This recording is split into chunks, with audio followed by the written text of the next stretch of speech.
ਵਰਜੰਦ ਅਲੀ ਦਾ novel ਹੈ ਭੁੱਬਲ। 31ਵਾਂ ਅੰਗ। ਹੁਜਰੇ ਵਾਲੇ ਦਰਵੇਸ਼ ਨੂੰ ਮੈਂ ਕਦੀ ਉਸਤਾਦ ਜੀ ਕਹਿ ਕੇ ਸਲਾਮ ਕਰਦਾ, ਕਦੀ ਗੁਰੂ ਜੀ ਕਹਿ ਕੇ, ਪਰ ਜਦ ਕਦੇ ਪੀਰ ਮੁਰਸ਼ਦ ਆਖਦਾ ਤਾਂ ਨਾਰਾਜ਼ ਹੋ ਕੇ ਆਖਦੇ, ਸ਼ੇਖੂਪੁਰੀਆ, ਪੀਰ ਮੁਰਸ਼ਦ ਲਫ਼ਜ਼ਾਂ 'ਚ ਮੈਨੂੰ ਕਰਾਹਤ ਆਉਂਦੀ ਹੈ।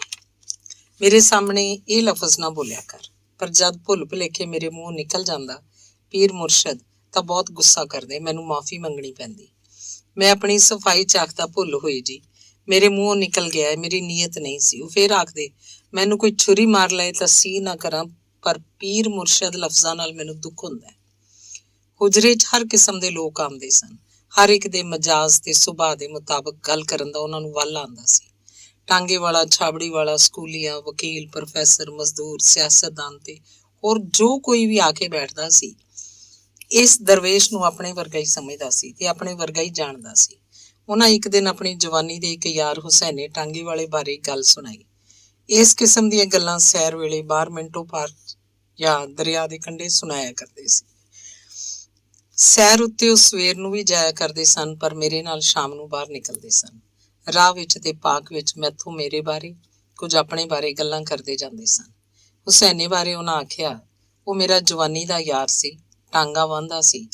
ਹੁਸੈਨਾ ਗਰੀਬ ਹੋਣ ਦੇ ਬਾਵਜੂਦ ਜੀਵਾਰ, ਜਿਗਰੀ ਤੇ ਸਮਝਦਾਰ ਕਿਸਮ ਦਾ ਯਾਰ ਸੀ। ਜਦ ਵੀ ਕਦੇ ਭੀੜ ਪਈ, ਉਸ ਮਰਦਾਂ ਵਾਂਗ ਮੇਰਾ ਸਾਥ ਦਿੱਤਾ। ਮੇਰੇ ਉੱਤੇ ਖਰਚ ਕਰਨ ਤੋਂ ਨਹੀਂ ਸੀ ਘਬਰਿਆ ਕਰਦੇ। ਫਿਰ ਵੀ ਜਦ ਦਾ ਫਿਰਦਾ, ਮੈਂ ਵੀ ਸਭ ਕੁਝ ਉਹਦੇ ਉੱਤੋਂ ਵਾਰ ਦਿੰਦਾ ਸਾਂ। ਦਾ ਫਿਰਨ ਦਾ ਮਤਲਬ ਹੋਇਆ, ਤੁਹਾਨੂੰ ਜੂਏ ਬਾਰੇ ਵੀ ਇਲਮ ਹੈ? ਮੈਂ ਗੱਲਾਂ 'ਚ ਗੱਲ ਬਣਾ ਕੇ ਆਖ ਦਿੱਤਾ। ਉਹਨਾਂ ਆਖਿਆ, ਮੈਂ ਜੂਆ ਖੇਡਦਾ ਰਿਹਾ ਵਾਂ, ਮੇਰਾ ਪਿਓ ਵੀ ਜੂਆ ਖੇਡਦਾ ਸੀ ਤੇ ਮੇਰਾ ਚਾਚਾ ਵੀ। ਉਹਨਾਂ ਕੋਲੋਂ ਮੈਨੂੰ ਸ਼ਰਾਬ ਤੇ ਜੂਏ ਦੀ ਲੱਤ ਪਈ ਸੀ। ਸ਼ੇਖੂਪੁਰੀਆ, ਕੁਝ ਗੱਲਾਂ ਬੰਦੇ ਦੇ ਵੱਸ 'ਚ ਨਹੀਂ ਹੁੰਦੀਆਂ। ਜਿਵੇਂ ਮੇਰਾ ਇੱਕ ਸ਼ੇਅਰ ਏ, ਕੁਝ ਗੱਲਾਂ ਤਾਂ ਮੈਂ ਨਹੀਂ ਕਹੀਆਂ, ਪਰ ਉਹ ਗਲ ਮੇਰੇ ਤੇ ਪਈਆਂ। ਇੰਝ ਹੀ ਕੁਝ ਆਦਤਾਂ ਮੈਨੂੰ ਵਿਰਸੇ 'ਚ ਮਿਲੀਆਂ ਹਨ। ਫਿਰ ਜਵਾਨੀ ਵੇਲੇ ਮੈਨੂੰ ਕੁਝ ਪੈਸੇ ਵੀ ਲੱਭਣ ਲੱਗ ਗਏ ਸਨ। ਪੈਸੇ ਦੀ ਮੈਂ ਕਦੇ ਇੱਜ਼ਤ ਨਹੀਂ ਸੀ ਕੀਤੀ ਤੇ ਨਾ ਹੀ ਹੁਣ ਮੈਂ ਪੈਸੇ ਨਾਲ ਪਿਆਰ ਕਰਨਾ ਵਾ। ਪੈਸਾ ਆਉਂਦਾ ਕਿੱਥੋਂ ਸੀ? ਮੇਰਾ ਸਵਾਲ ਝਲਪਣਾ ਸੀ, ਪਰ ਮੈਂ ਕਰਤਾ ਅੰਦਰੋਂ ਅੰਦਰ ਡਰ ਵੀ ਰਿਹਾ ਸੀ। ਪੈਸੇ ਮੁਸ਼ਾਇਰੇ ਰਾਹੀਂ ਆਉਂਦੇ ਸਨ। ਕਾਂਗਰਸ ਦਾ ਮੈਂ ਸ਼ਾਇਰ ਸਾਂ। 47 ਤੋਂ ਪਹਿਲਾਂ ਦੀ ਗੱਲ ਏ। ਪੂਰੇ ਬਰੇ ਸਗੀਰ ਉਪ ਮਹਾਂਦੀਪ 'ਚ ਮੁਸ਼ਾਇਰੇ ਆਮ ਹੁੰਦੇ ਸਨ। ਖਾਸ ਕਰਕੇ ਪੰਜਾਬ 'ਚ ਬਹੁਤ ਹੀ ਮੁਸ਼ਾਇਰੇ ਹੁੰਦੇ ਸਨ। ਮੁਸ਼ਾਇਰਾ ਮਜ਼ਹਬੀ ਹੋਵੇ ਜਾਂ ਸਿਆਸੀ, ਮੈਨੂੰ ਬੁਲਾਇਆ ਜ਼ਰੂਰ ਜਾਂਦਾ ਸੀ। ਸਿੱਖਾਂ ਦੇ ਮਜ਼ਹਬੀ ਮੁਸ਼ਾਇਰਿਆਂ ਉੱਤੇ ਤਾਂ ਸਿੱਖ ਮਰਦ ਔਰਤਾਂ ਬਹੁਤ ਪੈਸੇ ਦਿੰਦੇ ਸਨ। ਬਹੁਤ ਕੁਝ ਸ਼ਾਇਰ ਨੂੰ ਲੱਭ ਪੈਂਦਾ ਸੀ। ਸਿੱਖ ਔਰਤਾਂ ਕੋਠੀਆਂ ਉੱਤੋਂ ਥੈਲੀਆਂ ਲਮਕਾ ਦਿੰਦੀਆਂ ਸਨ। ਉਹਨਾਂ ਥੈਲੀਆਂ 'ਚ ਪੈਸੇ ਹੁੰਦੇ ਸਨ। ਕੋਈ ਕੋਈ ਔਰਤ ਅਕੀਦਤ ਨਾਲ ਟੂਮ ਛੱਲਾ ਵੀ ਥੈਲੀ 'ਚ ਘੱਲ ਦਿੰਦੀ ਸੀ। ਉਹ ਲੋਕ ਦਾਨ ਬਹੁਤ ਕਰਦੇ ਸਨ। ਇੱਕ ਵਾਰ ਮੁਸ਼ਾਇਰਿਆਂ ਦਾ ਮੌਸਮ ਆਇਆ। ਬਹੁਤ ਸਾਰੇ ਮੁਸ਼ਾਇਰਿਆਂ 'ਚ ਪੜ੍ਹਨ ਦਾ ਮੈਨੂੰ ਸੱਦਾ ਮਿਲਿਆ। ਮੈਂ ਆਪਣੇ ਯਾਰ ਹੁਸੈਨੇ ਟਾਂਗੇ ਵਾਲੇ ਨੂੰ ਆਖਿਆ, ਚੱਲ ਓਏ ਬੇਲੀਆ, ਟਾਂਗਾ ਜੋ। ਉਸ ਨਾ ਪੁੱਛਿਆ ਕਿੱਥੇ ਜਾਣਾ, ਟਾਂਗਾ ਜੋ ਹੈ। ਅਸੀਂ ਅੰਮ੍ਰਿਤਸਰ ਨੂੰ ਟੁਰ ਪਏ। ਅਜੇ ਮੁਸ਼ਾਇਰੇ ਸ਼ੁਰੂ ਹੋਣ 'ਚ 2-4 ਦਿਨ ਰਹਿੰਦੇ ਸਨ। ਅਸਾਂ ਅੰਮ੍ਰਿਤਸਰ 'ਚ ਜੂਆ ਖੇਡਣ ਬਹਿ ਗਏ। ਜੋ ਕੁਝ ਪੱਲੇ ਸੀ ਸਭ ਹਾਰ ਗਏ। ਮੈਂ ਟਾਂਗਾ ਘੋੜਾ ਵੇਚ ਕੇ ਕੁਝ ਖਾਧਾ ਪੀਤਾ, ਬਾਕੀ ਫਿਰ ਜੂਆ ਖੇਡ ਲਿਆ। ਪੱਲਿਓਂ ਬਿਲਕੁਲ ਖਾਲੀ ਹੋ ਗਏ ਸਾਂ। ਪਰ ਕੁਰਬਾਨ ਜਾਈਏ ਹੁਸੈਨੇ ਯਾਰ ਦੇ ਉਸ ਟਾਂਗੇ ਘੋੜੇ ਦੇ ਜ਼ਾਇਆ ਹੋਣ ਤੇ ਇਹੋ ਨਹੀਂ ਕਿ ਕੋਈ ਅਫਸੋਸ ਨਾ ਕੀਤਾ, ਸਗੋਂ ਮੈਨੂੰ ਤਸੱਲੀਆਂ ਦਿੰਦਾ ਰਿਹਾ। ਮੈਨੂੰ ਬੜਾ ਦੁੱਖ ਸੀ ਕਿ ਗਰੀਬ ਦਾ ਟਾਂਗਾ ਘੋੜਾ ਮੇਰੀ ਹਿਮਾਕਤ ਨਾਲ ਵਿਕ ਗਿਆ, ਪਰ ਉਹਦੇ ਦਿਲ 'ਚ ਉੱਤੇ ਕੋਈ ਝਰੀਟ ਵੀ ਨਾ ਆਈ। ਉਹ ਇੰਝ ਹੀ ਮੇਰੇ ਨਾਲ ਰਿਹਾ ਜਿਵੇਂ ਕੁਝ ਹੋਇਆ ਹੀ ਨਹੀਂ। ਮੈਂ ਵੀ ਤਾਂ ਫਿਰ ਹਰ ਨਿੱਕਾ ਵੱਡਾ ਮੁਸ਼ਾਇਰਾ ਪੜ੍ਹਿਆ। ਮੁਸ਼ਾਇਰੇ ਪੜ੍ਹਨ ਨਾਲ ਇੰਨੀ ਕਮਾਈ ਹੋ ਗਈ ਕਿ ਪਹਿਲੇ ਨਾਲੋਂ ਵਧੀਆ ਟਾਂਗਾ ਘੋੜਾ ਖਰੀਦ ਕੇ ਲੈ ਆਏ। ਮੇਰੇ ਗੱਲ ਕਰਨ ਦਾ ਮਤਲਬ ਇਹ ਕਿ ਉਸ ਵੇਲੇ ਸ਼ਾਇਰ ਨੂੰ ਰੋਟੀ ਲੱਭ ਜਾਂਦੀ ਸੀ, ਪਰ ਹੁਣ ਨਹੀਂ। ਹੁਣ ਤਾਂ ਸ਼ਾਇਰ ਹੋਣਾ ਹੀ ਵੱਡੇ ਹੌਸਲੇ ਦਾ ਕੰਮ ਹੈ। ਇੱਥੇ ਸ਼ੇਰ ਅਦਬ ਦਾ ਕੋਈ ਕਦਰ ਨਹੀਂ ਕਰਦਾ, ਸਗੋਂ ਸ਼ਾਇਰ ਨੂੰ ਸਮਾਜ ਵਿੱਚ ਫਜ਼ੂਲ ਤੇ ਨਿਕੰਮਾ ਬੰਦਾ ਸਮਝਿਆ ਜਾਂਦਾ ਹੈ। ਪਾਕਿਸਤਾਨ ਬਣਨ ਮਗਰੋਂ ਮੇਰੇ ਉੱਤੇ ਰਿਜ਼ਕ ਦੇ ਦਰਵਾਜ਼ੇ ਹੀ ਬੰਦ ਹੋ ਗਏ ਸੀ। ਮੇਰਾ ਪਾਸਪੋਰਟ ਜ਼ਬਤ ਕਰ ਲਿਆ ਗਿਆ। ਮੇਰੀ ਦੁਕਾਨ ਨੂੰ ਅੱਗ ਲਾ ਦਿੱਤੀ ਗਈ। ਕਾਂਗਰਸ ਜਮਾਤ ਨਾਲ ਰਲ ਕੇ ਆਜ਼ਾਦੀ ਦੀ ਲੜਾਈ ਲੜਨ ਵਜੋਂ ਮੇਰੇ ਉੱਤੇ ਗੱਦਾਰ ਵਤਨ ਦਾ ਠੱਪਾ ਲਾ ਦਿੱਤਾ ਗਿਆ। ਦੁਕਾਨ 'ਚ ਕਿਤਾਬਾਂ ਦੇ ਨਾਲ ਮੇਰਾ ਕਲਾਮ ਤੇ ਹੀਰ ਰਾਂਝਾ ਦਾ ਉਹ ਮਸੌਦਾ ਵੀ ਸੜ ਗਿਆ ਜੋ ਮੈਂ ਕੁਝ ਸੱਜਣਾ ਦੇ ਕਹਿਣ ਉੱਤੇ ਲਿਖ ਰਿਹਾ ਸੀ। ਪਾਕਿਸਤਾਨ ਵੱਲੋਂ ਇਹ ਪਹਿਲੀ ਸਜ਼ਾ ਮਿਲੀ ਸੀ ਮੈਨੂੰ। ਮੇਰਾ ਬਹੁਤ ਸਾਰਾ ਕਲਾਮ ਵੀ ਸੜ ਗਿਆ ਤੇ ਨਾਲ ਹੀ ਉਹ ਕਲਾਮ ਜਿਹੜਾ ਮੈਂ ਸਿੱਖਾਂ ਦੇ ਮਜ਼ਹਬੀ ਮੁਸ਼ਾਇਰਿਆਂ 'ਚ ਪੜ੍ਹਦਾ ਸਾਂ। ਫਿਰ ਮੈਂ ਇੱਥੋਂ ਜਾਨ ਬਚਾ ਕੇ ਕਰਾਚੀ ਚਲਾ ਗਿਆ। ਲਾਹੌਰ ਬਹੁਤ ਯਾਦ ਆਉਂਦਾ ਸੀ, ਪਰ ਕੀ ਕਰਦਾ। ਉਸਤਾਦ ਦੀਆਂ ਅੱਖਾਂ 'ਚ ਅੱਥਰੂ ਆ ਗਏ ਸਨ। ਕੁਝ ਦਿਨ ਕਰਾਚੀ ਦੇ ਫੁੱਟਪਾਥਾਂ ਉੱਤੇ ਬੂਟ ਪਾਲਿਸ਼ ਕਰਦਾ ਰਿਹਾ ਸਾਂ। ਫਿਰ ਇੱਕ ਫਿਲਮ ਸਾਜ਼ ਨਕਸ਼ਬ ਨਾਲ ਰਹਿ ਪਿਆ। ਮੈਂ ਉਹਦੀ ਮੁਲਾਜ਼ਮਤ ਕਰ ਲਈ, ਪਰ ਉਹ ਬੜਾ ਬਦਤਮੀਜ਼ ਤੇ ਮਗਰੂਰ ਭਈਆ ਸੀ। ਉਹਦੀਆਂ ਜਿਹੜੀਆਂ ਫਿਲਮਾਂ ਹਿੰਦੁਸਤਾਨ 'ਚ ਰਹਿ ਗਈਆਂ ਸਨ, ਮੈਂ ਉਹ ਜਾ ਕੇ ਲਾਂਚ ਦੇ ਜ਼ਰੀਏ ਸਮਗਲ ਕਰਕੇ ਲੈ ਆਇਆ। ਇਸ ਗੱਲੋਂ ਮੇਰੇ ਉੱਤੇ ਬਹੁਤ ਖੁਸ਼ ਸੀ, ਪਰ ਜ਼ਬਾਨ ਦਾ ਬੜਾ ਭੈੜਾ ਸੀ। ਹਰ ਇੱਕ ਦੀ ਐਵੇਂ ਹੀ ਲਾਹ ਪਾ ਕਰ ਦਿੰਦਾ। ਫਿਲਮ ਮੈਖਾਨਾ ਬਣਾਉਣ ਦਾ ਐਲਾਨ ਕੀਤਾ, ਕੁਝ ਕੰਮ ਸ਼ੁਰੂ ਵੀ ਕਰ ਲਿਆ। ਮੈਂ ਇੰਚਾਰਜ ਸੀ। ਇੱਕ ਦਿਨ ਦਫ਼ਤਰ 'ਚ ਬੈਠਿਆਂ ਬੈਠਿਆਂ ਪੰਜਾਬ ਤੇ ਪੰਜਾਬੀ ਦੀ ਗੱਲ ਸ਼ੁਰੂ ਹੋ ਗਈ। ਅਲਿਆਸ ਕਸ਼ਮੀਰੀ ਤੇ ਕਈ ਹੋਰ ਵੱਡੀ ਵੱਡੀ ਛਾਤੀਆਂ ਵਾਲੇ ਬੈਠੇ ਹੋਏ ਸਨ। ਨਕਸ਼ਬ ਆਖਿਆ, यहाँ किसी पंजाबी के बाप का ही पता नहीं चलता, बल्कि मुझे तो किसी का बाप नजर ही नहीं आता। मैं ये गल जार ना सकिया। फाइल चुक के ਉਹਦੇ ਮੂੰਹ ਤੇ ਮਾਰੀ ਤੇ ਦਫ਼ਤਰ ਛੱਡ ਦਿੱਤਾ। ਕਹਿੰਦਾ ਹੀ ਰਹਿ ਗਿਆ, ਉਸਤਾਦ ਮੈਂ ਤੁਝੇ ਤੋਂ ਨਹੀਂ ਕਹਾ, ਪਰ ਮੈਂ ਆਖਿਆ ਕਿਸੇ ਭਈਏ ਦਾ ਪਿਓ ਹੋਵੇ ਨਾ ਹੋਵੇ, ਪਰ ਮੇਰਾ ਪਿਓ ਹੈ। ਲਾਹੌਰ ਦੀ ਮਿਊਨਿਸਪਲ ਕਮੇਟੀ ਦੇ ਦਫ਼ਤਰ 'ਚ ਮੇਰਾ ਤੇ ਮੇਰੇ ਪਿਓ ਦਾ ਨਾਂ ਦਰਜ ਏ। ਮੈਂ ਫਿਰ ਲਾਹੌਰ ਆ ਗਿਆ। ਬਾਦਸ਼ਾਹੀ ਮਸੀਤ ਦੀਆਂ ਪੌੜੀਆਂ 'ਚ ਡੇਰਾ ਲਾ ਲਿਆ। ਪੈਸਾ ਧੇਲਾ ਹੈ ਨਹੀਂ ਸੀ। ਕੁਝ ਜਾਣ ਪਛਾਣ ਵਾਲੇ ਲੋਕ ਆ ਜਾਂਦੇ ਸੀ, ਗੱਪਾਂ ਮਾਰਦੇ, ਕੁਝ ਇਲਮ ਅਦਬ ਦੀਆਂ ਗੱਲਾਂ ਹੁੰਦੀਆਂ।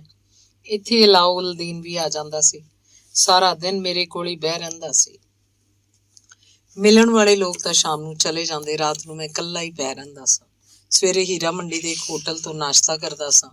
ਪੈਸੇ ਦਿੱਤਿਆਂ ਬਿਨਾਂ ਹੀ ਉੱਠ ਆਉਂਦਾ ਸਾਂ। ਹੋਟਲ ਦੇ ਮੁਲਾਜ਼ਮ ਮੈਨੂੰ ਕੋਈ ਪਹਿਲਵਾਨ ਸਮਝਦੇ ਸਨ, ਡਰਦੇ, ਕੋਈ ਪੈਸਾ ਨਹੀਂ ਸੀ ਪੁੱਛਦੇ। ਉਸ ਵੇਲੇ ਪਹਿਲਵਾਨਾਂ ਦਾ ਬੜਾ ਰੋਹਬ ਹੁੰਦਾ ਸੀ।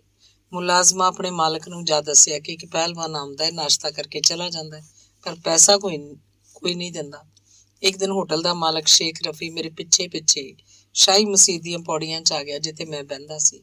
ਸ਼ੇਖ ਰਫੀ ਪੈਸੇ ਨਾ ਦੇਣ ਦੀ ਵਜ੍ਹਾ ਪੁੱਛੀ ਤਾਂ ਮੈਂ ਸਾਫ਼ ਦੱਸ ਦਿੱਤਾ ਕਿ ਮੇਰੇ ਪੱਲੇ ਕੁਝ ਨਹੀਂ, ਜਦ ਹੋਵਣਗੇ ਤਾਂ ਇਕੱਠੇ ਹੀ ਦੇ ਦਿਆਂਗਾ। ਜਦ ਉਹਨੂੰ ਮਾਲੂਮ ਹੋਇਆ ਕਿ ਮੈਂ ਉਸਤਾਦ ਦਾਮਨ ਹਾਂ, ਉਸ ਇਹਤਰਾਮ ਨਾਲ ਆਖਿਆ, ਉਸਤਾਦ ਜੀ ਨਾਸ਼ਤਾ ਹੀ ਨਹੀਂ, ਤੁਸੀਂ ਜਿਸ ਵੇਲੇ ਚਾਹੋ ਹੋਟਲ ਤੋਂ ਖਾ ਪੀ ਸਕਦੇ ਹੋ। ਤੁਹਾਡੇ ਨਾਲ ਤੁਹਾਡੇ ਹੋਰ ਮਿਲਣ ਵਾਲੇ ਵੀ ਖਾ ਸਕਦੇ ਨੇ। ਪੈਸਿਆਂ ਦੀ ਕੋਈ ਗੱਲ ਨਹੀਂ, ਜਦ ਕੋਈ ਹੋਵਣਗੇ ਤਾਂ ਆਪੇ ਆ ਜਾਵਣਗੇ। ਸ਼ੇਖ ਰਫੀ ਅਫਸੋਸ ਕਰ ਰਿਹਾ ਸੀ ਕਿ ਉਹਨੂੰ ਮੇਰੇ ਬਾਰੇ ਪਹਿਲੇ ਕਿਉਂ ਨਹੀਂ ਮਾਲੂਮ ਹੋਇਆ। ਫਿਰ ਉਸੇ ਭੱਜ ਦੌੜ ਨਾਲ ਇਹ ਹੁਜਰਾ ਅੰਜਮਨ ਇਸਲਾਮ ਕੋਲੋਂ ਮੈਨੂੰ ਲੈ ਕੇ ਦਿੱਤਾ। ਉਹ ਉਸੇ ਕਿਰਾਇਆ ਪਗੜੀ ਵਗੈਰਾ ਆਪਣੇ ਕੋਲੋਂ ਦਿੱਤੀ। ਮੈਂ ਤੇ ਸਾਈਂ ਅਖਤਰ ਇੱਥੇ ਆ ਕੇ ਡੇਰਾ ਲਾ ਲਿਆ। ਸਾਡੇ ਕੋਲ ਥੱਲੇ ਵਿਛਾਵਣ ਲਈ ਇੱਕ ਬੋਰੀ ਤੇ ਪਾਣੀ ਪੀਣ ਲਈ ਇੱਕ ਲੋਟਾ ਸੀ। ਇਸ ਹੁਜਰੇ 'ਚ ਕੋਈ ਘੋੜੇ ਬੰਨ੍ਹਦਾ ਹੁੰਦਾ ਸੀ। ਨਾ ਬਿਜਲੀ ਨਾ ਪਾਣੀ, ਉੱਤੋਂ ਬੜਾ ਗੰਦ ਪਾਇਆ ਸੀ ਘੋੜਿਆਂ ਇੱਥੇ। ਬਸ ਇੱਕ ਗੱਲ ਸੀ ਕਿ ਸ਼ਾਹ ਹੁਸੈਨ ਇੱਥੇ ਚਿੱਲਾ ਕੱਟਿਆ ਸੀ। ਸ਼ਾਹ ਹੁਸੈਨ ਨਾਲ ਖੌਰੇ ਬਚਪਨ ਤੋਂ ਹੀ ਮੈਨੂੰ ਲਗਾਵ ਸੀ। ਬਚਪਨ 'ਚ ਜਦ ਕਦੀ ਵੀ ਮੈਂ ਦੁਖੀ ਹੁੰਦਾ ਸੀ, ਸ਼ਾਹ ਹੁਸੈਨ ਦੇ ਮਜ਼ਾਰ ਉੱਤੇ ਹੀ ਜਾ ਬਹਿੰਦਾ ਸੀ। ਸ਼ੇਖ ਰਫੀ ਮੇਰੀ ਬੜੀ ਮਦਦ ਕਰਦਾ ਰਹਿੰਦਾ ਸੀ। ਹਰ ਭੀੜ 'ਚ ਮੇਰਾ ਸਾਥ ਦਿੰਦਾ ਤੇ ਖਿਆਲ ਰੱਖਦਾ। ਉਸਤਾਦ ਜੀ ਦੇ ਹਾਲਾਤ ਸੁਣ ਕੇ ਸਭ ਲੋਕ ਅਫਸੁਰਦਾ ਹੋ ਗਏ ਸੀ। ਫਿਜ਼ਾ ਕਾਫੀ ਸੋਗਵਾਰ ਹੋ ਗਈ ਸੀ। ਸਿੱਧਾ ਸਾਦਾ ਸ਼ੇਖ ਰਫੀ ਜਿਹੜਾ ਉੱਥੇ ਹੀ ਬੈਠਾ ਸੀ, ਬਾਰ-ਬਾਰ ਕਹਿੰਦਾ, ਛੱਡੋ ਉਸਤਾਦ ਜੀ, ਮੈਂ ਕੁਝ ਵੀ ਤੇ ਨਹੀਂ ਕੀਤਾ। ਮੈਂ ਤੁਹਾਡੀ ਸਹੀ ਸੇਵਾ ਨਹੀਂ ਸੀ ਕਰ ਸਕਿਆ। ਪਰ ਉਸਤਾਦ ਜੀ ਉਹਨੂੰ ਹੀ ਮਹਾਨ ਇਨਸਾਨ ਆਖਦੇ ਸਨ। ਮਹਿਫਿਲ ਸੋਗਵਾਰ ਹੋਣ ਦੀ ਵਜ੍ਹਾ ਨਾਲ ਛੇਤੀ ਮੁੱਕ ਗਈ। ਸ਼ਾਮ ਹੋਣ ਵਾਲੀ ਸੀ। ਮੈਂ ਸਲਾਮ ਕਰਕੇ ਘਰ ਪਰਤ ਆਇਆ। ਘਰ ਆਇਆ ਪਤਾ ਲੱਗਾ ਰਫੀਕ ਦਾ ਐਕਸੀਡੈਂਟ ਹੋ ਗਿਆ। ਅਸ਼ਰਫ ਦੇ ਨਾਲ ਸਾਈਕਲ ਤੇ ਬੈਠਾ ਹੋਇਆ ਸੀ ਕਿ ਇੱਕ ਵੈਗਨ ਨਾਲ ਟੱਕਰ ਹੋ ਗਈ। ਰਫੀਕ ਉਦੋਂ ਚੌਥੀ ਜਮਾਤ 'ਚ ਪੜ੍ਹਦਾ ਸੀ। ਬੜਾ ਮਾੜਾ ਹੋਇਆ। ਸ਼ੇਖੂਪੁਰ ਹਸਪਤਾਲ ਤੋਂ ਇਲਾਜ ਨਹੀਂ ਸੀ ਹੋ ਸਕਦਾ। ਮਿਓ ਹਸਪਤਾਲ ਲਾਹੌਰ ਲੈ ਆਏ। ਦੋਵਾਂ ਨੂੰ ਡਾਢੇ ਜ਼ਖਮ ਆਏ ਸਨ। ਦੋਵਾਂ ਦੀ ਇੱਕ ਇੱਕ ਲੱਤ ਦੀ ਹੱਡੀ ਟੁੱਟ ਗਈ ਸੀ। ਅਸ਼ਰਫ ਮੇਰੀ ਫੁੱਫੀ ਦਾ ਪੁੱਤਰ ਸੀ ਤੇ ਰਫੀਕ ਕੋਲੋਂ 4 ਸਾਲ ਵੱਡਾ ਸੀ। ਮੈਂ ਫੈਕਟਰੀ ਤੋਂ ਛੁੱਟੀਆਂ ਲਈਆਂ ਤੇ ਮਿਓ ਹਸਪਤਾਲ 'ਚ ਡੇਰਾ ਲਾ ਲਿਆ। ਉੱਥੇ ਉਸਤਾਦ ਜੀ ਆਏ ਸਨ ਹਸਪਤਾਲ ਮੇਰੇ ਕੋਲ। ਉਹਨਾਂ ਦੇ ਨਾਲ ਵਾਰਸ ਲੁਧਿਆਣਵੀ ਵੀ ਸੀ। ਕਾਫੀ ਦੇਰ ਉਸਤਾਦ ਜੀ ਬੈਠੇ ਰਹੇ ਤੇ ਮੈਨੂੰ ਤਸੱਲੀਆਂ ਦਿੰਦੇ ਰਹੇ ਸਨ। ਕੋਈ ਦਵਾ ਦਾਰੂ ਵਾਸਤੇ ਵੀ ਪੈਸਾ ਦੇਣਾ ਚਾਹੁੰਦੇ ਸਨ, ਪਰ ਮੈਂ ਪੈਸੇ ਨਹੀਂ ਲਏ, ਕਿਉਂ ਜੋ ਮੈਨੂੰ ਮਾਲੂਮ ਸੀ ਕਿ ਉਹਨਾਂ ਦੀ ਆਪਣੀ ਹਾਲਤ ਕੀ ਹੈ। ਸ਼ਾਲੀਮਾਰ ਪ੍ਰੋਡਕਸ਼ਨ ਤੇ ਦਾਮਨ ਪਿਕਚਰ ਵਾਲੇ ਉਸਤਾਦ ਜੀ ਕੋਲੋਂ ਪੈਸੇ ਲੈ ਗਏ ਹੋਏ ਸਨ। ਫਿਲਮ ਜੱਟ ਮਿਰਜ਼ਾ ਬਣਾਉਣ ਦੀ ਤਿਆਰੀ 'ਚ ਸਨ। ਮਲਕ ਯੂਨਿਸ ਰਾਈਟਰ ਤੇ ਸ਼ਾਇਰ ਦੀ ਜ਼ਿੰਮੇਵਾਰੀ ਉਸਤਾਦ ਜੀ ਉੱਤੇ ਪਾਈ ਸੀ। ਹਸਪਤਾਲ ਦਾ ਮਾਹੌਲ ਦਿਨ ਨੂੰ ਕੁਝ ਹੋਰ ਹੁੰਦਾ ਸੀ, ਰਾਤ ਨੂੰ ਕੁਝ ਹੋਰ। ਪਹਿਲ ਤਾਂ ਮੈਨੂੰ ਆਪਣੇ ਪੁੱਤਰ ਦੀ ਫਿਕਰ ਨਾਲ ਕੁਝ ਹੋਰ ਸੁੱਝਦਾ ਹੀ ਨਹੀਂ ਸੀ। ਜਦ ਰਫੀਕ ਦੀ ਹਾਲਤ ਸੰਭਲ ਗਈ, ਸਿਰਫ ਲੱਤ ਦਾ ਇਲਾਜ ਹੋ ਰਿਹਾ ਸੀ, ਮੈਂ ਰਾਤਾਂ ਨੂੰ ਵਾਰਡ ਦੇ ਸੱਜੇ ਖੱਬੇ ਬਰਾਮਦਿਆਂ 'ਚ ਨੌਜਵਾਨਾਂ ਦੇ ਇਸ਼ਕ ਮਚਲਦੇ ਵੇਖੇ। ਉੱਥੇ ਨਵੇਂ ਇਸ਼ਕ ਵੀ ਹੁੰਦੇ ਸੀ ਤੇ ਪੁਰਾਣੇ ਆਸ਼ਿਕ ਵੀ ਕਿਸੇ ਨਾ ਕਿਸੇ ਬਹਾਨੇ ਉੱਥੇ ਆ ਮਿਲਦੇ ਸੀ। ਮਾਸ਼ੂਕਾਂ 'ਚ ਨਰਸਾਂ ਹੁੰਦੀਆਂ, ਮਰੀਜ਼ਾਂ ਨਾਲ ਆਈਆਂ ਲੜ ਮੁਟਿਆਰਾਂ ਵੀ। ਅੰਮ੍ਰਿਤਸਰ ਵਾਰਡ ਦੀ ਮਿਸ ਜ਼ਰੀਨਾ ਬੜੀ ਖੁੱਲੀ ਡੁੱਲੀ ਗੱਲ ਕਰ ਲਿਆ ਕਰਦੀ ਸੀ। ਰਫੀਕ ਨਾਲ ਬੜੀ ਉਣਸ ਹੋ ਗਈ ਹੋਈ ਸੀ। ਉਹਨੂੰ ਜਦ ਮਾਲੂਮ ਹੋਇਆ ਕਿ ਰਫੀਕ ਦੀ ਮਾਂ ਜ਼ਿੰਦਾ ਨਹੀਂ ਰਹੀ, ਮੈਂ ਦੂਜੀ ਸ਼ਾਦੀ ਕਰ ਲਈ ਹੋਈ ਏ, ਉਹ ਖਾਸ ਖਿਆਲ ਰੱਖਣ ਲੱਗੀ ਸੀ ਰਫੀਕ ਦਾ। ਮੈਨੂੰ ਵੀ ਚੋਰ ਅੱਖਾਂ ਨਾਲ ਤੱਕ ਲਿਆ ਕਰਦੀ ਸੀ। ਇੱਕ ਦਿਨ ਮੈਂ ਉਹਨੂੰ ਪੁੱਛ ਲਿਆ ਕਿ ਮੈਨੂੰ ਚੋਰ ਅੱਖਾਂ ਨਾਲ ਤੱਕਣ ਦਾ ਕੀ ਮਤਲਬ ਹੈ। ਉਹ ਹੱਸ ਕੇ ਬੋਲੀ, ਬੜਾ ਖਚਰੋਟ ਲੱਗਣਾ ਹੈ। ਉਹ ਕਿੰਜ? ਮੇਰੇ ਆਖਣ ਤੇ ਉਸ ਪੁੱਛਿਆ, ਤੈਨੂੰ ਕਿਵੇਂ ਪਤਾ ਹੈ ਮੈਂ ਤੈਨੂੰ ਚੋਰ ਅੱਖਾਂ ਨਾਲ ਵੇਖਦੀ ਹਾਂ? ਮੈਨੂੰ ਤੇਰੀਆਂ ਅੱਖਾਂ ਸੋਹਣੀਆਂ ਲੱਗਦੀਆਂ ਨੇ, ਇਸ ਲਈ ਮੇਰਾ ਧਿਆਨ ਤੇਰੇ ਵੱਲ। ਤੂੰ ਰਫੀਕ ਨਾਲ ਕਿੰਨਾ ਕੁ ਪਿਆਰ ਕਰਦਾ ਹੈ? ਉਸ ਸਵਾਲ ਕੀਤਾ ਜਿੰਨਾ ਇੱਕ ਬਾਪ ਆਪਣੀ ਔਲਾਦ ਨਾਲ ਕਰਦਾ ਹੈ। ਮੇਰੇ ਦੱਸਣ ਉੱਤੇ ਉਸ ਫੇਰ ਪੁੱਛਿਆ, ਤੇ ਇਹਦੀ ਮਤਰੇਈ ਮਾਂ ਦੀ ਤੈਨੂੰ ਇਹਦੀ ਮਤਰੇਈ ਮਾਂ ਵੀ ਤੈਨੂੰ ਮਨਾ ਨਹੀਂ ਕਰਦੀ? ਕੀ ਮਤਲਬ? ਉਹ ਕਿਉਂ ਮਨਾ ਕਰੇਗੀ? ਮੈਨੂੰ ਚਿੰਤਾ ਹੋਈ ਕਿ ਕਿਤੇ ਰਫੀਕ ਤਾਂ ਸ਼ਿਕਾਇਤ ਨਹੀਂ ਕੀਤੀ। ਕੀ ਤੈਨੂੰ ਕੁਝ ਰਫੀਕ ਨੇ ਆਖਿਆ? ਮੇਰੀ ਪਰੇਸ਼ਾਨੀ ਵੇਖ ਕੇ ਉਹ ਝੱਟ ਆਖਿਆ, ਨਹੀਂ ਨਹੀਂ, ਰਫੀਕ ਤਾਂ ਬਹੁਤ ਪਿਆਰਾ ਬੱਚਾ ਹੈ, ਉਸ ਕੁਝ ਨਹੀਂ ਆਖਿਆ। ਇਹ ਜਜ਼ਬਾ ਮੈਂ ਤੇਰੇ ਚਿਹਰੇ ਉੱਤੇ ਪੜ੍ਹਨਾ ਚਾਹੁੰਦੀ ਸੀ, ਜਿਹਨੂੰ ਤੂੰ ਚੋਰ ਅੱਖਾਂ ਨਾਲ ਵੇਖਣਾ ਆਖਣਾ ਹੈ। ਉਹ ਮਿਸ, ਮੈਨੂੰ ਤਾਂ ਫਿਕਰ ਹੀ ਲੱਗ ਗਈ ਸੀ ਕਿ ਸੱਚਮੁੱਚ ਹੀ ਕੋਈ ਗੱਲ ਨਾ ਹੋਵੇ, ਮੈਨੂੰ ਖਬਰ ਹੀ ਨਹੀਂ। ਮਿਸ, ਯਕੀਨ ਕਰੋ, ਮੇਰੀ ਬੀਵੀ ਇਸ ਮਾਮਲੇ ਵਿੱਚ ਬਹੁਤ ਚੰਗੀ ਹੈ। ਉਹਦੇ 'ਚ ਮਤਰੇਈ ਵਾਲੀ ਅਜੇ ਕੋਈ ਗੱਲ ਨਹੀਂ, ਪਰ ਤੇਰੀਆਂ ਅੱਖਾਂ ਬਹੁਤ ਖੂਬਸੂਰਤ ਨੇ। ਮੇਰੀ ਤਾਰੀਫ ਕਰਨ ਉੱਤੇ ਜ਼ਰੀਨਾ ਮੁਸਕਰਾ ਕੇ ਚਲੀ ਗਈ। ਉਹਦੀ ਉਸ ਦਿਨ ਦੀ ਡਿਊਟੀ ਮੁੱਕ ਗਈ ਸੀ। ਹਸਪਤਾਲ ਵਿੱਚ ਹੀ ਸਾਂ ਕਿ ਖਬਰ ਧੁੰਮ ਗਈ ਕਿ ਮੁਲਕ ਵਿੱਚ ਮਾਰਸ਼ਲ ਲਾਅ ਲੱਗ ਗਿਆ ਹੈ। ਵਜ਼ੀਰ ਆਜ਼ਮ ਨੂੰ ਘਰ ਘੱਲ ਦਿੱਤਾ ਗਿਆ ਹੈ। ਇਹ ਖਬਰ ਸੁਣ ਕੇ ਬੜਾ ਦੁੱਖ ਹੋਇਆ। ਲੋਕਾਂ ਦੇ ਨਾਲ ਨਾਲ ਮਰੀਜ਼ ਵੀ ਬੜੇ ਦੁਖੀ ਹੋਏ। ਕੁਝ ਦਿਨ ਹਸਪਤਾਲ ਰਹਿਣ ਮਗਰੋਂ ਰਫੀਕ ਦੀ ਲੱਤ ਤੇ ਪਲਸਤਰ ਹੋਇਆ। ਅਸੀਂ ਘਰ ਆ ਗਏ। ਅਗਲੀ ਵਾਰ ਹਸਪਤਾਲ ਜਾ ਕੇ ਐਕਸਰੇ ਲੈ ਕੇ ਵੇਖਿਆ, ਲੱਤ ਠੀਕ ਨਹੀਂ ਸੀ ਜੁੜੀ। ਕੁਝ ਸਿਆਣੇ ਲੋਕਾਂ ਦੇ ਮਸ਼ਵਰੇ ਉੱਤੇ ਹਸਪਤਾਲ ਦੀ ਬਜਾਏ ਬਾਹਰੋਂ ਇੱਕ ਹੱਡੀ ਦੇ ਸਿਆਣੇ ਕੋਲੋਂ ਲੱਤ ਦਾ ਇਲਾਜ ਕਰਾਇਆ ਗਿਆ, ਜਿਹਦੇ ਨਾਲ ਰਫੀਕ ਫਿਰ ਠੀਕ ਹੋ ਕੇ ਸਕੂਲੇ ਜਾਣ ਲੱਗ ਪਿਆ। ਰਫੀਕ ਦੀ ਤਕਲੀਫ ਦੀ ਵਜ੍ਹਾ ਕਾਰਨ ਇੱਕ ਵਾਰ ਫਿਰ ਮੈਂ 5-6 ਮਹੀਨੇ ਹੁਜਰੇ ਨਹੀਂ ਸੀ ਜਾ ਸਕਿਆ। ਮੁਲਕ ਦੇ ਮੌਜ਼ੂਲ ਵਜ਼ੀਰ ਆਜ਼ਮ ਉੱਤੇ ਕਤਲ ਦਾ ਮੁਕੱਦਮਾ ਬਣ ਗਿਆ ਸੀ। ਅਦਾਲਤੀ ਕਾਰਵਾਈ ਸ਼ੁਰੂ ਹੋਣ ਵਾਲੀ ਸੀ। ਦੇਸ਼ ਦੇ ਵਿੱਚ ਬੜੀ ਬੇਚੈਨੀ ਦੀ ਫਿਜ਼ਾ ਬਣੀ ਸੀ। ਪੰਜਾਬੀ ਅਦਬੀ ਸੰਗਤ ਦੇ ਇਜਲਾਸ ਬੰਦ ਸਨ। ਉਸਤਾਦ ਜੀ ਦੇ ਹੁਜਰੇ ਦੀਆਂ ਰੌਣਕਾਂ ਵਿੱਚ ਤਬਦੀਲੀ ਜਿਹੀ ਲੱਗਦੀ ਸੀ। ਲੋਕ ਜ਼ਿਆਦਾ ਆਉਣ ਲੱਗ ਪਏ ਸਨ। ਮੇਰਾ ਫੇਰ ਆਉਣਾ ਜਾਣਾ ਹੋਇਆ। ਉਸਤਾਦ ਜੀ ਦੇ ਚਿਹਰੇ ਉੱਤੇ ਕੁਝ ਬੇਰੌਣਕੀ ਜਿਹੀ ਜਾਪਦੀ ਸੀ। ਉਹਨਾਂ ਆਖਿਆ, ਇਸ ਮੁਲਕ ਦਾ ਅੰਜਾਮ ਚੰਗਾ ਨਹੀਂ ਲੱਗਦਾ। ਭਲਾ ਇੰਜ ਵੀ ਕੋਈ ਕਰਦਾ ਹੈ? ਸਾਡੀ ਫੌਜ ਮੁਲਕ ਨਾਲ ਧਰੋਹ ਕਰ ਰਹੀ ਹੈ। ਮੈਂ ਹੈਰਾਨ ਸਾਂ ਕਿ ਖੁਸ਼ ਹੋਣ ਦੀ ਥਾਂ ਅਫਸੋਸ ਕਰ ਰਹੇ ਸਨ। ਜਿਸ ਅਵਾਮੀ ਹਕੂਮਤ ਨੇ ਉਹਨਾਂ ਤੇ ਮੁਕੱਦਮੇ ਬਣਾ ਕੇ ਤੰਗ ਕੀਤਾ ਸੀ, ਉਸੇ ਹਕੂਮਤ ਨਾਲ ਹਮਦਰਦੀ। ਕੀ ਮਤਲਬ ਹੋਇਆ? ਇਹ ਗੱਲ ਮੈਂ ਪੁੱਛਣ ਹੀ ਕਰਦਾ ਸੀ, ਪਰ ਕੋਈ ਮੌਕਾ ਹੀ ਨਹੀਂ ਸੀ ਮਿਲਦਾ। ਲੋਕ ਆਉਂਦੇ ਜਾਂਦੇ ਰਹਿੰਦੇ ਸਨ ਤੇ ਹੋਰ ਗੱਲਾਂ ਹੁੰਦੀਆਂ ਸੀ। ਇੱਕ ਦਿਨ ਚੌਧਰੀ ਜ਼ਹੂਰ ਅਲੀ ਆਏ ਸਨ। ਸ਼ਾਮ ਹੋ ਰਹੀ ਸੀ। ਚੌਧਰੀ ਜ਼ਹੂਰ ਅਲੀ ਦੇ ਆਵਣ ਨਾਲ ਬੈਠੇ ਲੋਕ ਉੱਠ ਕੇ ਟੁਰ ਪਏ। ਮੈਂ ਉੱਠਣ ਲੱਗਾ ਤਾਂ ਉਸਤਾਦ ਜੀ ਮੈਨੂੰ ਹੱਥ ਦੇ ਇਸ਼ਾਰੇ ਨਾਲ ਬੈਠਣ ਲਈ ਕਿਹਾ। ਮੈਂ ਬਹਿ ਗਿਆ। ਚੌਧਰੀ ਜ਼ਹੂਰ ਅਲੀ ਕਹਿ ਰਹੇ ਸਨ ਕਿ ਉਸਤਾਦ ਜੀ, ਹੁਣ ਇਹਨੂੰ ਕੋਈ ਨਹੀਂ ਬਚਾ ਸਕਦਾ। ਕੁਝ ਹੋਰ ਗੱਲਾਂ ਵੀ ਹੋਈਆਂ, ਪਰ ਮੈਨੂੰ ਇਸ ਵੇਲੇ ਯਾਦ ਨਹੀਂ ਆ ਰਹੀਆਂ। ਇਹਨਾਂ 'ਚੋਂ ਇੱਕ ਇਹ ਗੱਲ ਵੀ ਸੀ ਕਿ ਉਸਤਾਦ ਜੀ, ਮੈਂ ਤੁਹਾਡੇ ਲਈ ਇੱਕ ਮਕਾਨ ਬਣਵਾਉਣਾ ਚਾਹੁੰਦਾ, ਤੁਹਾਡੀ ਕੀ ਮਰਜ਼ੀ ਹੈ? ਉਸਤਾਦ ਜੀ ਮੁਸਕਰਾ ਕੇ ਬੋਲੇ, ਚੌਧਰੀ ਜੀ, ਮਰਜ਼ੀ ਤਾਂ ਮਾਲਕਾਂ ਦੀ ਹੁੰਦੀ ਹੈ। ਇਸ ਗੱਲ ਉੱਤੇ ਚੌਧਰੀ ਜ਼ਹੂਰ ਅਲੀ ਥੋੜ੍ਹੇ ਜਿਹੇ ਝਿਜਕੇ ਤੇ ਆਖਿਆ, ਉਸਤਾਦ ਜੀ, ਮੇਰੀ ਤਾਂ ਕੋਸ਼ਿਸ਼ ਹੈ ਤੁਹਾਡਾ ਪਾਸਪੋਰਟ ਵੀ ਵਾਪਸ ਮਿਲ ਜਾਏ। ਉਸਤਾਦ ਜੀ ਕੁਝ ਨਾ ਬੋਲੇ। ਚੌਧਰੀ ਕੋਈ ਹੋਰ ਗੱਲ ਤੋਰ ਦਿੱਤੀ। ਕੁਝ ਦੇਰ ਮਗਰੋਂ ਚੌਧਰੀ ਸਾਹਿਬ ਚਲੇ ਗਏ। ਉਸਤਾਦ ਜੀ ਆਖਣ ਲੱਗੇ, ਸ਼ੇਖੂਪੁਰੀਆ, ਤੇਰੇ ਹੁੰਦਿਆਂ ਕੋਈ ਬੰਦਾ ਆ ਜਾਏ ਤਾਂ ਜਾਵਣ ਲਈ ਇਜਾਜ਼ਤ ਨਾ ਮੰਗਿਆ ਕਰ। ਇਹ ਕੰਮ ਜਿਹੜਾ ਤੂੰ ਹੁਣ ਕੀਤਾ ਹੈ, ਚਾਹ ਲਿਆਂਦੀ ਹੈ, ਚੌਧਰੀ ਵਾਸਤੇ ਮੱਛੀ ਲਿਆਇਆ, ਕੌਣ ਲਿਆਂਦਾ? ਇੰਜ ਨਾ ਕਰਿਆ ਕਰ। ਮੈਂ ਵਾਅਦਾ ਕੀਤਾ ਕਿ ਉਸਤਾਦ ਜੀ ਆਇੰਦਾ ਇੰਜ ਨਹੀਂ ਹੋਏਗਾ। ਇਸ ਤੋਂ ਬਾਅਦ ਮੈਂ ਘਰ ਆ ਗਿਆ। ਫੈਕਟਰੀ 'ਚ ਯੂਨੀਅਨ ਵਾਲਿਆਂ ਬੜੀ ਅੱਤ ਚੁੱਕ ਲਈ ਸੀ। ਮੁਖਾਲਫਾਂ ਨੂੰ ਤੰਗ ਕਰਕੇ ਉਹਨਾਂ ਨੂੰ ਸਵਾਦ ਆਉਂਦਾ ਸੀ। ਕੱਲੇ ਹੋ ਕੇ ਲੋਕ ਮੁਖਾਲਫਤ ਕਰਦੇ ਸਨ। ਮਜ਼ਦੂਰ ਡਰੇ ਸਹਿਮੇ ਜਾਪਦੇ ਸੀ। ਇੰਤਜ਼ਾਮੀਆਂ ਦੀ ਬਜਾਏ ਮਜ਼ਦੂਰ ਲੀਡਰ ਆਪ ਮਜ਼ਦੂਰਾਂ ਦੇ ਖਿਲਾਫ ਸ਼ਿਕਾਇਤਾਂ ਕਰਕੇ ਫੈਕਟਰੀ ਵੱਲੋਂ ਸਜ਼ਾ ਦਿਵਾ ਕੇ ਖੁਸ਼ ਹੁੰਦੇ ਸਨ। ਮਜ਼ਦੂਰ ਜਦੋਜਹਿਦ ਬਾਰੇ ਮੈਂ ਹੋਰ ਕੁਝ ਸੁਣਿਆ ਤੇ ਪੜ੍ਹਿਆ ਹੋਇਆ ਸੀ, ਪਰ ਇੱਥੇ ਤਾਂ ਸਭ ਕੁਝ ਉਲਟ ਹੁੰਦਾ ਸੀ। ਇੱਕ ਗੱਲੋਂ ਚੰਗਾ ਹੀ ਹੁੰਦਾ। ਮੈਂ ਸੋਚਦਾ, ਜਦ ਮਜ਼ਦੂਰ ਹੀ ਆਪਣੇ ਆਪ ਨੂੰ ਮਜ਼ਦੂਰ ਨਹੀਂ ਸਮਝਦੇ, ਉਹਨਾਂ ਵਿੱਚ ਵੀ ਉਹੀ ਆਕੜ ਏ ਜਿਹਦੇ ਮੈਂ ਖਿਲਾਫ ਹਾਂ। ਚੌਧਰੀਆਂ, ਰਾਠਾਂ, ਖਾਨਾਂ, ਸਈਦਾਂ ਤੇ ਸਰਦਾਰਾਂ ਵਾਲੀ ਆਕੜ। ਇਸੇ ਸੋਚ ਨਾਲ ਹੀ ਅਜੇ ਤੀਕ ਮਜ਼ਦੂਰ ਜੁੜਿਆ ਏ। ਇਨਕਲਾਬ ਕਿੰਜਾ ਸੀ। ਪਰ ਉਸ ਵੇਲੇ ਮੈਨੂੰ ਖਿੱਚ ਚੜ੍ਹਦੀ ਜਦੋਂ ਯੂਨੀਅਨ ਦੇ ਨੁਮਾਇੰਦਿਆਂ ਨੂੰ ਮਾਰ ਧਾੜ ਤੇ ਆਪਣੇ ਹੀ ਮਜ਼ਦੂਰਾਂ ਨੂੰ ਤੰਗ ਕਰਦਿਆਂ ਵੇਖਦਾ। ਮੈਂ ਲੀਡਰਾਂ ਦੇ ਖਿਲਾਫ ਬੋਲਦਾ, ਨਫ਼ਰਤ ਦਾ ਇਜ਼ਹਾਰ ਕਰਦਾ। ਕੋਈ ਮਜ਼ਦੂਰ ਮੇਰੇ ਨਾਲ ਨਾ ਟੁਰਦਾ। ਉਂਝ ਤੰਗ ਸਾਰੇ ਹੀ ਸਨ।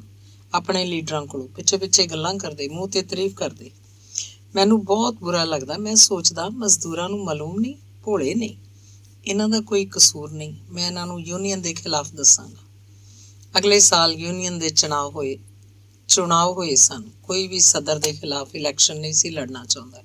ਇਹ ਜਾਣ ਕੇ ਸਦਰ ਨੇ ਫਰਾਊਨ ਵਾਂਗਰ ਧੌਣ ਹੋ ਰਖੜਾ ਲਈ। ਮੈਂ ਗੁੱਸੇ ਨਾਲ ਸੱਜਾ ਵੇਖਿਆ ਨਾ ਖੱਬਾ। ਸਦਰ ਦੇ ਮੁਕਾਬਲੇ 'ਚ ਇਲੈਕਸ਼ਨ ਲੜਨ ਦਾ ਐਲਾਨ ਕਰ ਦਿੱਤਾ। ਮਜ਼ਦੂਰਾਂ ਸਦਰ ਤੋਂ ਡਰਦਿਆਂ ਮੇਰਾ ਸਾਥ ਨਾ ਦਿੱਤਾ। ਮੈਂ ਬਹੁਤ ਬੁਰੀ ਤਰ੍ਹਾਂ ਹਾਰ ਗਿਆ। ਪਰ ਸਦਰ ਦਾ ਮੁਕਾਬਲਾ ਕਰਨ ਦੀ ਰਿਵਾਇਤ ਪੈ ਗਈ ਸੀ। ਹੁਜਰੇ ਆ ਕੇ ਮਾਲੂਮ ਹੋਇਆ ਇੱਥੇ ਵੀ ਸਦਰ ਦੇ ਖਿਲਾਫ ਪੂਰੀ ਨਜ਼ਮ ਆਖੀ ਗਈ ਹੈ। ਇਸ ਮੁਲਕ ਦੀਆਂ ਮੌਜਾਂ ਹੀ ਮੌਜਾਂ, ਜਿੱਧਰ ਵੇਖੋ ਫੌਜਾਂ ਹੀ ਫੌਜਾਂ। ਇਸ ਮੁਲਕ ਦੇ ਦੋ ਖੁਦਾ, ਮਾਰਸ਼ਲ ਲਾ ਤੇ ਲਾ ਅੱਲਾ। ਇਹ ਨਜ਼ਮ ਬੜੀ ਮਸ਼ਹੂਰ ਸੀ, ਪਰ ਆਪਣੇ ਕੋਲੋਂ ਵਾਧਾ ਘਾਟਾ ਕਰਕੇ ਪੜ੍ਹੀ ਜਾਂਦੀ ਸੀ। ਇਸ ਨਜ਼ਮ ਨੇ ਪੂਰੇ ਮੁਲਕ 'ਚ ਫੌਜ ਦੇ ਖਿਲਾਫ ਨਫ਼ਰਤ 'ਚ ਵਾਧਾ ਕਰ ਦਿੱਤਾ। ਚੌਧਰੀ ਜ਼ਹੂਰ ਅਲੀ ਦਾ ਬਣਵਾਇਆ ਮਕਾਨ ਬਣਿਆ ਹੀ ਰਹਿ ਗਿਆ। ਪਾਸਪੋਰਟ ਕਿੱਥੋਂ ਬਣਨਾ ਸੀ? ਅੰਗ 32ਵਾਂ। ਹੁਜਰੇ 'ਚ ਇਨਸਾਨ ਤਾਂ ਆਉਂਦੇ ਹੀ ਸਨ, ਪਰ ਹੁਜਰੇ ਦੇ ਬੂਹੇ 'ਚੋਂ ਇੱਕ ਗਾਂ ਵੀ ਆਪਣੇ ਮੂੰਹ ਅੰਦਰ ਕਰਕੇ ਕੁਝ ਕਹਿੰਦੀ ਸੀ। ਹੁਜਰੇ ਵਾਲੇ ਦਰਵੇਸ਼ ਖੌਰੇ ਗਾਂ ਦੀ ਬੋਲੀ ਸਮਝਦੇ ਸਨ। ਆਪ ਉੱਠ ਕੇ ਗਾਂ ਦੇ ਸਿਰ ਤੇ ਪਿਆਰ ਦਾ ਹੱਥ ਰੱਖਦੇ। ਗਾਂ ਵੀ ਮੁਹੱਬਤ ਦੇ ਇਜ਼ਹਾਰ ਲਈ ਸਿਰ ਨੀਵਾਂ ਕਰਕੇ ਸਲਾਮ ਕਰਦੀ। ਗਾਂ ਵਾਸਤੇ ਰੱਖੀ ਰੋਟੀ ਗਾਂ ਦੇ ਮੂੰਹ 'ਚ ਪਾਉਂਦੇ ਤਾਂ ਗਾਂ ਡੋਲ ਪਿੱਛੇ ਹਟ ਕੇ ਪਿਛਲੇ ਪੈਰੀਂ ਪਰਤਦੀ ਹੋਈ ਚਲੀ ਜਾਂਦੀ। ਹੁਜਰੇ ਵਾਲਾ ਖੁਸ਼ ਮੁਸਕਰਾਉਂਦਾ ਆਪਣੀ ਥਾਂ ਤੇ ਆ ਬੈਠਦਾ।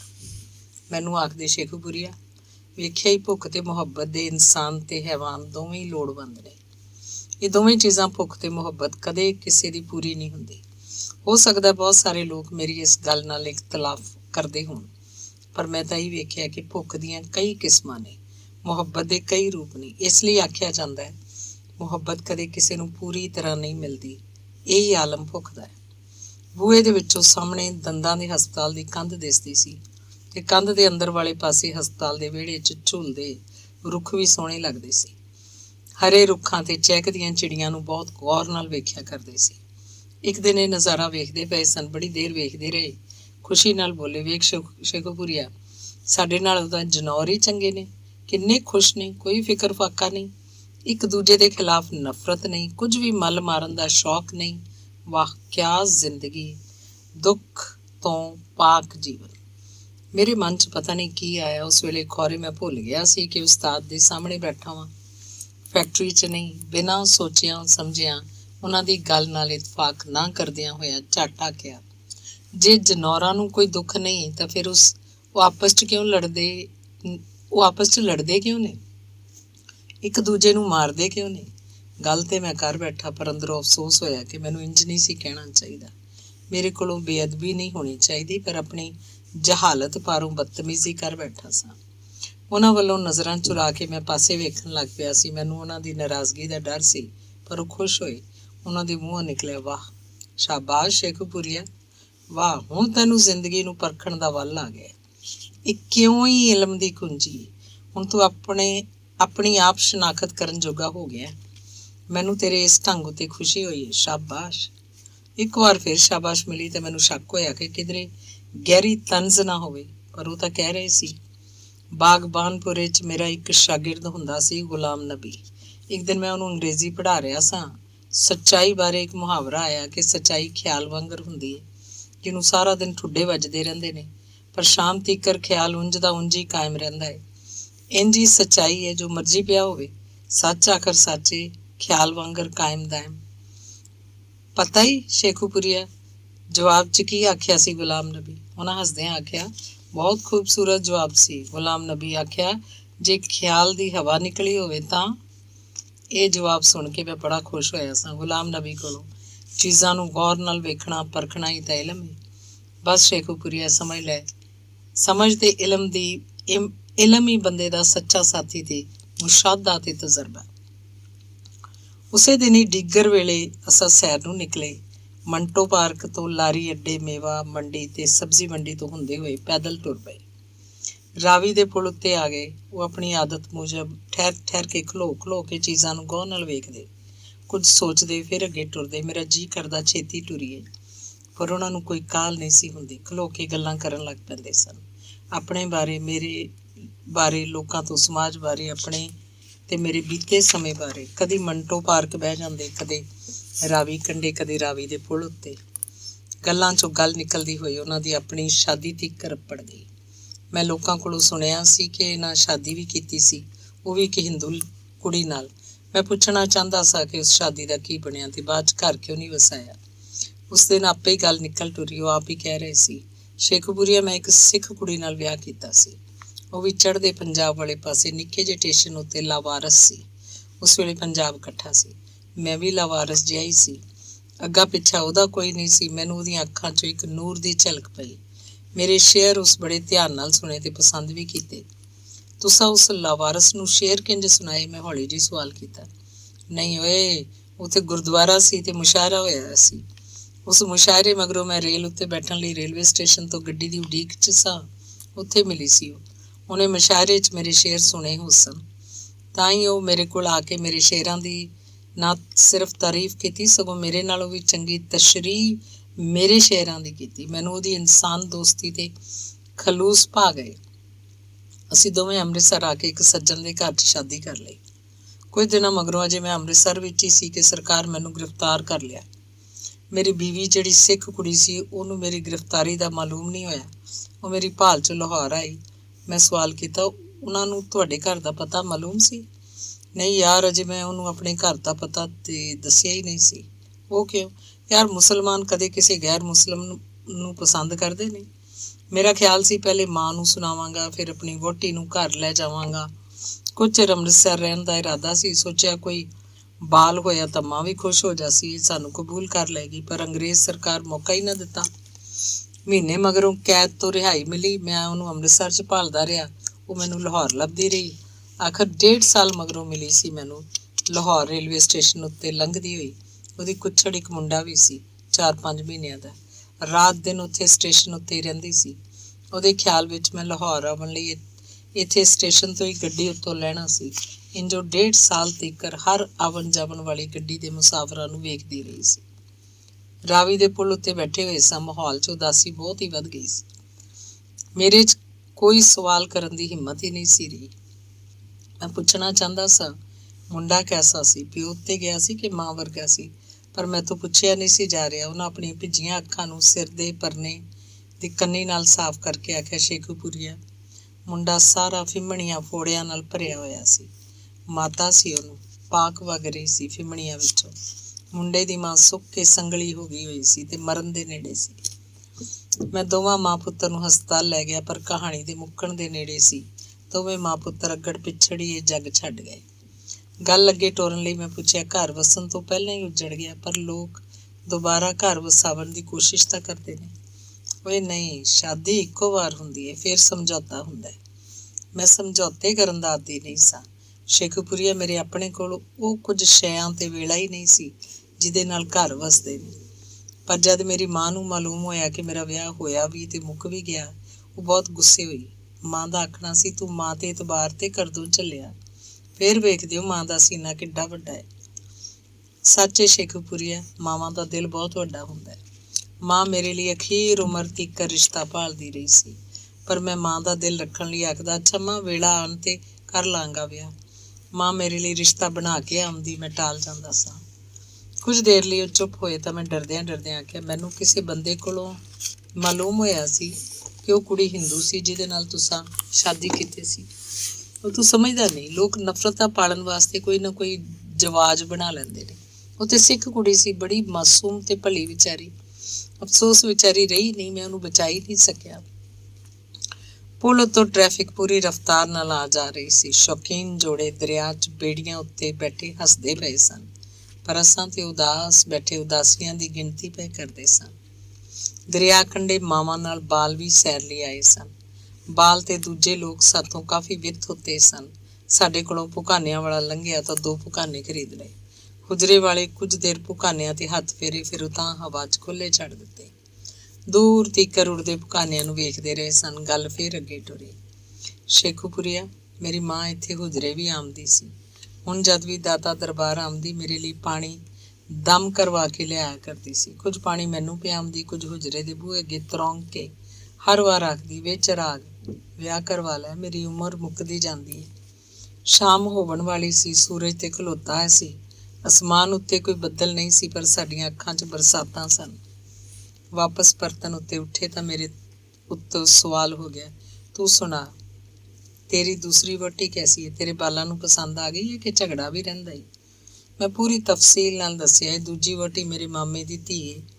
ਮੇਰੇ ਮਾਮੇ ਮੇਰੀ ਮਾਂ ਦਾ ਬਹੁਤ ਇਹਤਰਾਮ ਕਰਦੇ ਨੇ, ਇਸ ਲਈ ਜਾਂ ਕਿਸੇ ਹੋਰ ਕਾਰਨ ਸਾਡੇ ਅਜੇ ਤੱਕ ਕੋਈ ਝਗੜਾ ਨਹੀਂ ਹੋਇਆ। ਅੱਗੇ ਚੱਲ ਕੇ ਪਤਾ ਨਹੀਂ ਕੀ ਹੋ ਸੀ, ਪਰ ਅਜੇ ਤਾਂ ਅਮਨ ਹੀ ਹੈ। ਟੁਰਦਿਆਂ ਖਲੋ ਗਿਆ, ਆਖਿਆ, ਸ਼ੇਖੂਪੁਰੀਆ ਵਾਰਿਸ ਸ਼ਾਹ ਦਾ ਸ਼ੇਰ ਏ। ਘਰ ਸਦਾ ਔਰਤਾਂ ਨਾਲ ਸੌਂਦੇ ਜਿਵੇਂ ਰਾਤ ਹਨੇਰੀ ਵਿੱਚ ਦੀਵਿਆਂ ਨੇ। ਜੇ ਔਰਤ ਘਰ ਨੂੰ ਸੰਭਾਲ ਲਏ ਤਾਂ ਸਮਝੋ ਜ਼ਿੰਦਗੀ ਸੁਖੀ ਹੈ। ਕੋਈ ਸੱਜਣ ਚੰਗਾ ਇਤਬਾਰ ਵਾਲਾ ਹੋਵੇ ਤਾਂ ਜੀਵਨ ਸੋਹਣਾ ਹੈ। ਜੇ ਸਿਹਤ ਸੁਥਰੀ ਹੋਵੇ ਤਾਂ ਫਿਰ ਦੁਨੀਆ 'ਚ ਹੀ ਘਰ ਜੰਨਤ ਹੁੰਦਾ ਹੈ। ਕੁਝ ਹੋਰ ਗੱਲਾਂ ਕਰਦੇ ਟਾਂਗਿਆਂ ਵੱਲ ਆ ਰਹੇ ਸਾਂ। ਸਾਹਮਣੇ ਇੱਕ ਦਾੜੀ ਵਾਲਾ ਬੰਦਾ ਟੁਰਿਆ ਜਾਂਦਾ ਸੀ। ਆਖਿਆ, ਸ਼ੇਖੂਪੁਰੀਆ, ਕਿਸੇ ਕਤਰਾਵੇ ਦਾੜੀ ਵਾਲੇ ਉੱਤੇ ਕਦੀ ਇਤਬਾਰ ਨਾ ਕਰੀ। ਇਹ ਬੜੇ ਖਤਰਨਾਕ ਤੇ ਗਲੀਜ਼ ਲੋਕ ਹੁੰਦੇ ਨੇ। ਟਾਂਗੇ ਨੇੜੇ ਜਾ ਕੇ ਆਖਿਆ, ਅੱਛਾ ਸ਼ੇਖੂਪੁਰੀਆ, ਅਗਲੇ ਜੁੰਮੇ। ਟਾਂਗੇ ਤੇ ਬਿਠਾ ਕੇ ਮੈਂ ਆਪ ਬੱਸ ਦੀ ਉਡੀਕ 'ਚ ਖਲੋ ਗਿਆ। ਅੰਗ 33। ਮੇਰੀ ਮਾਂ ਨੂੰ ਫਾਲਜ ਹੋ ਗਿਆ ਸੀ, ਜ਼ਬਾਨ ਚਲੀ ਗਈ ਸੀ। ਨਾਲ ਹੀ ਇੱਕ ਪਾਸਾ ਵੀ ਫਾਲਜ ਦੇ ਹਮਲੇ 'ਚ ਆ ਗਿਆ। ਪਹਿਲੇ ਤੇ ਅਸੀਂ ਘਰ ਦੀ ਓੜ ਪੋੜ ਕਰਦੇ ਰਹੇ। ਜਦ ਬਿਮਾਰੀ 'ਚ ਕੋਈ ਫਰਕ ਨਾ ਪਿਆ ਤਾਂ ਲਾਹੌਰ ਮਿਓ ਹਸਪਤਾਲ ਲੈ ਆਏ। ਅਸੀਂ 8 ਭਰਾ ਤੇ 9ਵੀਂ ਭੈਣ ਸਾਰੇ ਦੇ ਸਾਰੇ ਹਸਪਤਾਲ ਮਾਂ ਦੇ ਨਾਲ ਆਏ। ਮਾਂ ਨੂੰ ਕੋਈ ਹੋਸ਼ ਨਹੀਂ ਸੀ। ਡਾਕਟਰਾਂ ਹਸਪਤਾਲ 'ਚ ਦਾਖਲਾ ਦੇ ਦਿੱਤਾ, ਪਰ ਨਾਲ ਹੀ ਆਖਿਆ, ਕੌਮਾ ਏ, ਦੁਆ ਕਰੋ। ਕੁਝ ਭਰਾ ਘਰਾਂ ਨੂੰ ਪਰਤ ਆਏ, ਕੁਝ ਉੱਥੇ ਸ਼ਾਮ ਤੀਕ ਰਹੇ। ਮੈਂ ਕੁਝ ਰਾਤਾਂ ਉੱਥੇ ਗੁਜ਼ਾਰੀਆਂ। ਲੱਗਦਾ ਸੀ ਜਿਵੇਂ ਸਾਰੀ ਦੁਨੀਆ ਹਸਪਤਾਲ 'ਚ ਆ ਗਈ ਹੈ। ਮਾਂ ਦੀ ਬਿਮਾਰੀ 'ਚ ਕੋਈ ਘਾਟਾ ਨਹੀਂ ਸੀ ਹੋ ਰਿਹਾ। ਡਾਕਟਰ ਵੀ ਆਸ ਲਾ ਬੈਠੇ ਸੀ। ਇੱਕ ਨਰਸ ਦੇ ਕਹਿਣ ਉੱਤੇ ਕਿ ਸਿਰਫ ਆਕਸੀਜਨ ਨਾਲ ਹੀ ਜਿੰਦਾ ਏ, ਮੇਰੇ ਅੰਦਰ ਵਾਲਾ ਬੰਦਾ ਹੌਸਲਾ ਛੱਡ ਗਿਆ। ਵਾਰਡ ਦੇ ਬਾਹਰ ਬਰਾਮਦੇ 'ਚ ਖਲੋਤਾ ਹੋਇਆ ਸਾਂ। ਲੋਕਾਂ ਨੂੰ ਆਉਂਦਿਆਂ ਜਾਂਦਿਆਂ ਵੇਖ ਰਿਹਾ ਸਾਂ।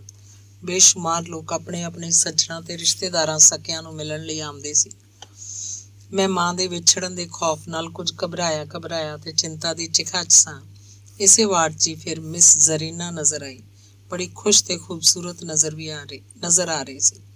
ਮੇਰੇ ਕੋਲੋਂ ਲੰਘਦਿਆਂ ਹੋਇਆ ਮੇਰੇ ਕੋਲ ਖਲੋ ਕੇ ਬੋਲੀ, ਇਹ ਤੂੰ ਠੀਕ ਆਖਿਆ ਸੀ, ਵਾਕਈ ਮੇਰੀਆਂ ਅੱਖਾਂ ਖੂਬਸੂਰਤ ਨੇ। ਇੰਨੀ ਗੱਲ ਕਰਕੇ ਜ਼ਰੀਨਾ ਹੱਸਦੀ ਹੋਈ ਚਲੀ ਗਈ। ਮੈਂ ਆਪਣੀ ਪੀਠ 'ਚ ਸਾਂ। ਮਾਂ ਦੀ ਹਾਲਤ ਵੇਖ ਕੇ ਦਿਲ ਨੂੰ ਰੁੱਗ ਭਰੀਂਦਾ ਸੀ। ਮੈਂ ਉਦਾਸ ਨਾ ਹੁੰਦਾ ਤਾਂ ਆਖਦਾ, ਤੇਰੀਆਂ ਅੱਖਾਂ ਖੂਬਸੂਰਤ ਨੇ ਤੇ ਤੂੰ ਵੀ ਖੂਬਸੂਰਤ ਹੈ। ਪਰ ਉਸ ਵੇਲੇ ਜ਼ਰੀਨਾ ਖੁਸ਼ ਸੀ, ਮੈਂ ਉਦਾਸ ਸਾਂ। ਕੋਈ ਗੱਲ ਨਾ ਕਰ ਸਕਿਆ। ਕੁਝ ਦਿਨਾਂ ਮਗਰੋਂ ਉਹੀ ਹੋਇਆ ਜਿਹਦਾ ਡਰ ਸੀ, ਮਾਂ ਮਰ ਗਈ। ਇੱਕ ਵਾਰ ਫਿਰ ਨਾਨੀ ਦੇ ਗਲ ਲੱਗ ਰੋਵਣ ਨੂੰ ਜੀ ਕਰਦਾ ਸੀ, ਪਰ ਹੁਣ ਨਾਨੀ ਦੇ ਗਲ ਲੱਗ ਰੋਵਣ ਵਾਲੇ ਹੋਰ ਬਹੁਤ ਸਨ। ਮੈਨੂੰ ਮੌਕਾ ਨਾ ਮਿਲਿਆ। ਮੈਂ ਆਪਣੀ ਮਾਂ ਦਾ ਵੱਡਾ ਪੁੱਤਰ ਸਾਂ। ਪ੍ਰਾਹੁਣੇ ਵੀ ਮੈਂ ਸੰਭਾਲਣੇ ਸਨ। ਕਈ ਜੁੰਮੇ ਮੈਂ ਹੁਜਰੇ ਨਾ ਆ ਸਕਿਆ। ਚੱਲਿਆ ਹੁਣ ਮਗਰੋਂ ਹੀ ਮੈਂ ਹੁਜਰੇ ਗਿਆ ਸਾਂ। ਬੁਝਿਆ ਗਮਗੀਨ ਤੇ ਉਦਾਸ, ਤੇ ਮਾਂ ਦੇ ਮਰਨ ਦੀ ਖਬਰ ਹੁਜਰੇ ਨਹੀਂ ਸੀ ਆਈ। ਨਾ ਹੀ ਮੈਂ ਮੁਨਾਸਬ ਸਮਝਦਾ ਸਾਂ ਕਿ ਇੱਥੇ ਸੋਗ ਖਿਲਾਰਾਂ। ਸੋਗ ਖਿਲਾਰਨ ਦਾ ਕੀ ਫਾਇਦਾ ਹੋਣਾ ਸੀ। ਉਸ ਦਿਨ ਹੁਜਰੇ ਦਾਖਲ ਹੋਇਆ ਤੇ ਝੱਟ ਸਵਾਲ ਹੋਇਆ, ਖੈਰ ਤਾਂ ਹੈ? ਅੱਜ ਬੜਾ ਬੁਝਿਆ ਹੋਇਆ ਆਇਆ। ਪਹਿਲੇ ਕਦੀ ਇੰਜ ਨਹੀਂ ਸੀ ਵੇਖਿਆ ਤੈਨੂੰ, ਤੇ ਤੂੰ ਬੋਲਦਾ ਕਿਉਂ ਨਹੀਂ ਸ਼ੇਖੂਪੁਰੀਆ, ਕੀ ਗੱਲ ਹੈ? ਪਹਿਲੇ ਮੇਰੀ ਮਾਂ ਜਿਉਂਦੀ ਹੁੰਦੀ ਸੀ ਤੇ ਹੁਣ ਨਹੀਂ। ਮੇਰੇ ਜਵਾਬ ਦੇਣ ਦਾ ਢੰਗ ਖੌਰੇ ਬੁੱਝਿਆ ਹੋਇਆ ਸੀ। ਬੋਲੀ, ਬਹਿ ਜਾ ਚੱਲਿਆ। ਉਹ ਮਾਪੇ ਨਸੀਬਾਂ ਵਾਲੇ ਹੁੰਦੇ ਨੇ ਜਿਨ੍ਹਾਂ ਨੂੰ ਉਹਨਾਂ ਦੀ ਔਲਾਦ ਹੱਥੀਂ ਸੰਭਾਲ ਲੈਂਦੀ ਹੈ। ਇੱਥੇ ਤਾਂ ਲੋਕਾਂ ਦੀਆਂ ਲਾਸ਼ਾਂ ਰੁਲ ਜਾਂਦੀਆਂ ਨੇ। ਮਰਨਾ ਤਾਂ ਹੈ ਹੀ, ਤੂੰ ਕਿਉਂ ਦਿਲ ਛੱਡੀ ਫਿਰਨਾ ਹੈ? ਤੈਨੂੰ ਖੁਸ਼ ਹੋਣਾ ਚਾਹੀਦਾ ਹੈ ਕਿ ਮਾਂ ਨੂੰ ਹੱਥੀਂ ਕਫਨ ਦੇ ਦਿੱਤਾ ਹੀ। ਵਾਕਈ ਗੱਲ ਮੇਰੇ ਦਿਲ ਨੂੰ ਲੱਗੀ ਸੀ। ਤਸੱਲੀ ਦੇਵਣ ਦੀ ਮੁਹੱਬਤੀ ਤੇ ਪਿਆਰ ਢੰਗ ਮੇਰੇ ਮਨ 'ਚ ਖੁੱਭ ਗਿਆ। ਉਹਨਾਂ ਦੇ ਦਿਲਾਸਾ ਦੇਵਣ ਨਾਲ ਮੇਰੇ ਵਿੱਚ ਕਮੀ ਦੀ ਥਾਂ ਕੁਝ ਤਬਦੀਲੀ ਹੋਣ ਲੱਗ ਪਈ। ਕੋਈ ਫਿਲਮ ਬਣਾਉਣ ਵਾਲੇ ਆਏ ਸਨ। ਚਾਹ ਪੀਤੀ ਜਾ ਰਹੀ ਸੀ। ਮੈਂ ਵੀ ਨਾਲ ਰਲ ਗਿਆ। ਫਿਲਮ ਬਣਾਉਣ ਵਾਲੇ ਕਹਿ ਰਹੇ ਸਨ ਕਿ ਉਸਤਾਦ ਜੀ, ਅਸੀਂ ਅਹਿਮਦ ਖਾਨ ਖਰਲ ਉੱਤੇ ਫਿਲਮ ਬਣਾਉਣਾ ਚਾਹੁੰਦੇ ਹਾਂ।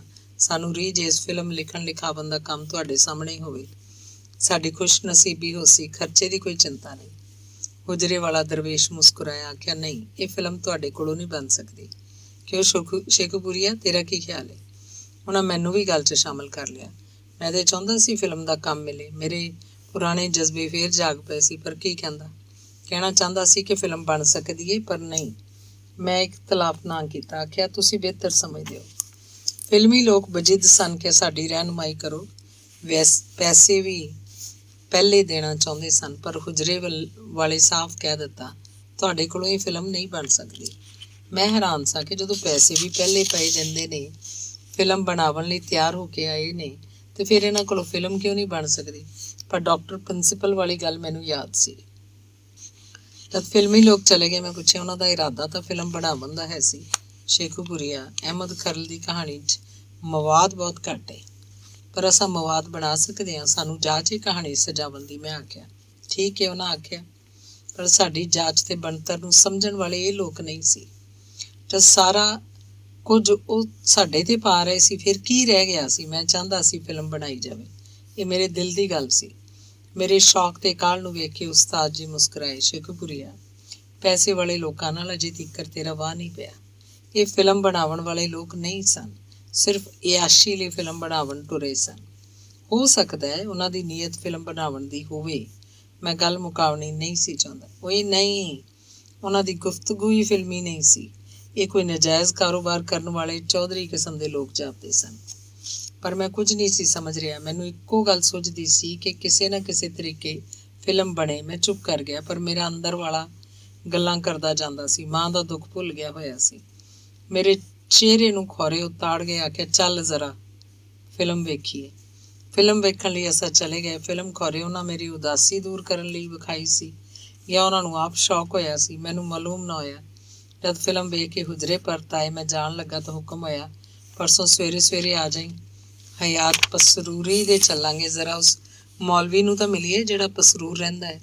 ਖੌਰੇ ਇਹ ਸਫ਼ਰ ਵੀ ਉਹਨਾਂ ਲਈ, ਉਹਨਾਂ ਮੇਰੀ ਤਬੀਅਤ ਦੇ ਬਹਿਲਾਵਣ ਲਈ ਕਰਨਾ ਸੀ, ਜਦਕਿ ਉਹ ਆਪ ਇਹਨਾਂ ਦਿਨਾਂ 'ਚ ਸਫ਼ਰ ਨਹੀਂ ਸੀ ਕਰਦੇ।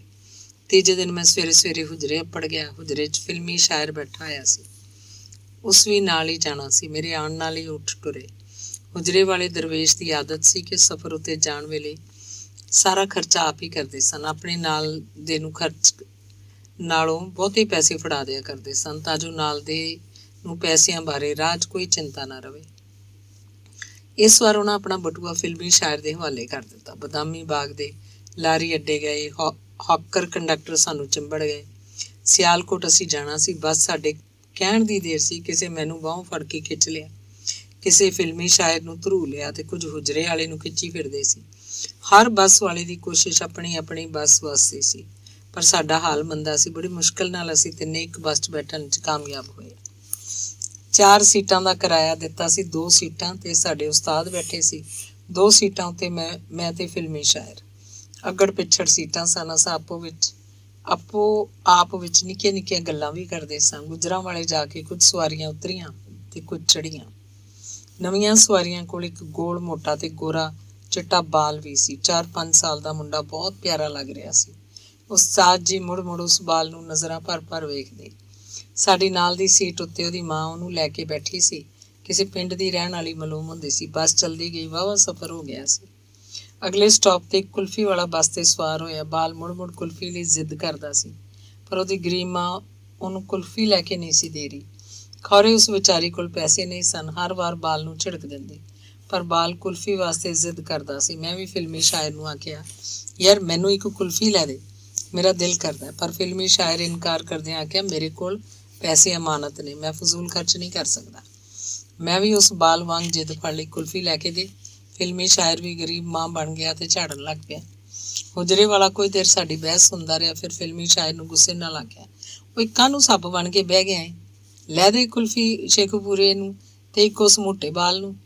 ਫਿਲਮੀ ਸ਼ਾਇਰ 2 ਕੁਲਫੀਆਂ ਲੈ ਲਈਆਂ, ਪਰ ਝਾੜ ਪੈਣ ਨਾਲ ਉਹਦਾ ਮੂੰਹ ਵਿਗੜ ਗਿਆ ਜਾਪਦਾ ਸੀ। ਫਿਰ ਹੁਕਮ ਹੋਇਆ, ਇੱਕ ਆਪਣੇ ਲਈ ਵੀ ਲੈ ਲੈ ਤੇ ਬਦ ਦੁਆਈਆ ਨਾ ਬਣ। ਫਿਲਮੀ ਸ਼ਾਇਰ ਕੁਲਫੀ ਲੈਣ ਤੋਂ ਇਨਕਾਰ ਕਰਦਿਆਂ ਆਖਿਆ, ਮੈਂ ਨਹੀਂ ਖਾਂਦਾ ਕੁਲਫੀ। ਉਹਦੇ ਇਨਕਾਰ ਕਾਰਨ ਉਹ ਫੇਰ ਝਾੜ ਪਈ, ਓਏ ਲੁਧਿਆਣੇ ਦਿਆ, ਤੇਰੇ ਵਿੱਚੋਂ ਚੌਧਰ ਕਿਉਂ ਨਹੀਂ ਜਾਂਦੀ। ਇੱਕ ਕੁਲਫੀ ਮੈਂ ਬਾਲ ਨੂੰ ਫੜਾ ਦਿੱਤੀ, ਆਪਣੀ ਵਾਲੀ ਮੈਂ ਅਜੇ ਨਹੀਂ ਸੀ ਖਾਧੀ। ਫਿਲਮੀ ਸ਼ਾਇਰ ਸੜੀ ਹੋਈ ਆਵਾਜ਼ 'ਚ ਆਖਿਆ, ਕਿਹੜੀ ਹੈ ਜੀ ਮੇਰੇ ਵਿੱਚ ਚੌਧਰ, ਐਵੇਂ ਝਾੜਦੇ ਰਹਿੰਦੇ ਹੋ, ਕੋਈ ਮਿਸਾਲ ਤਾਂ ਦਿਓ।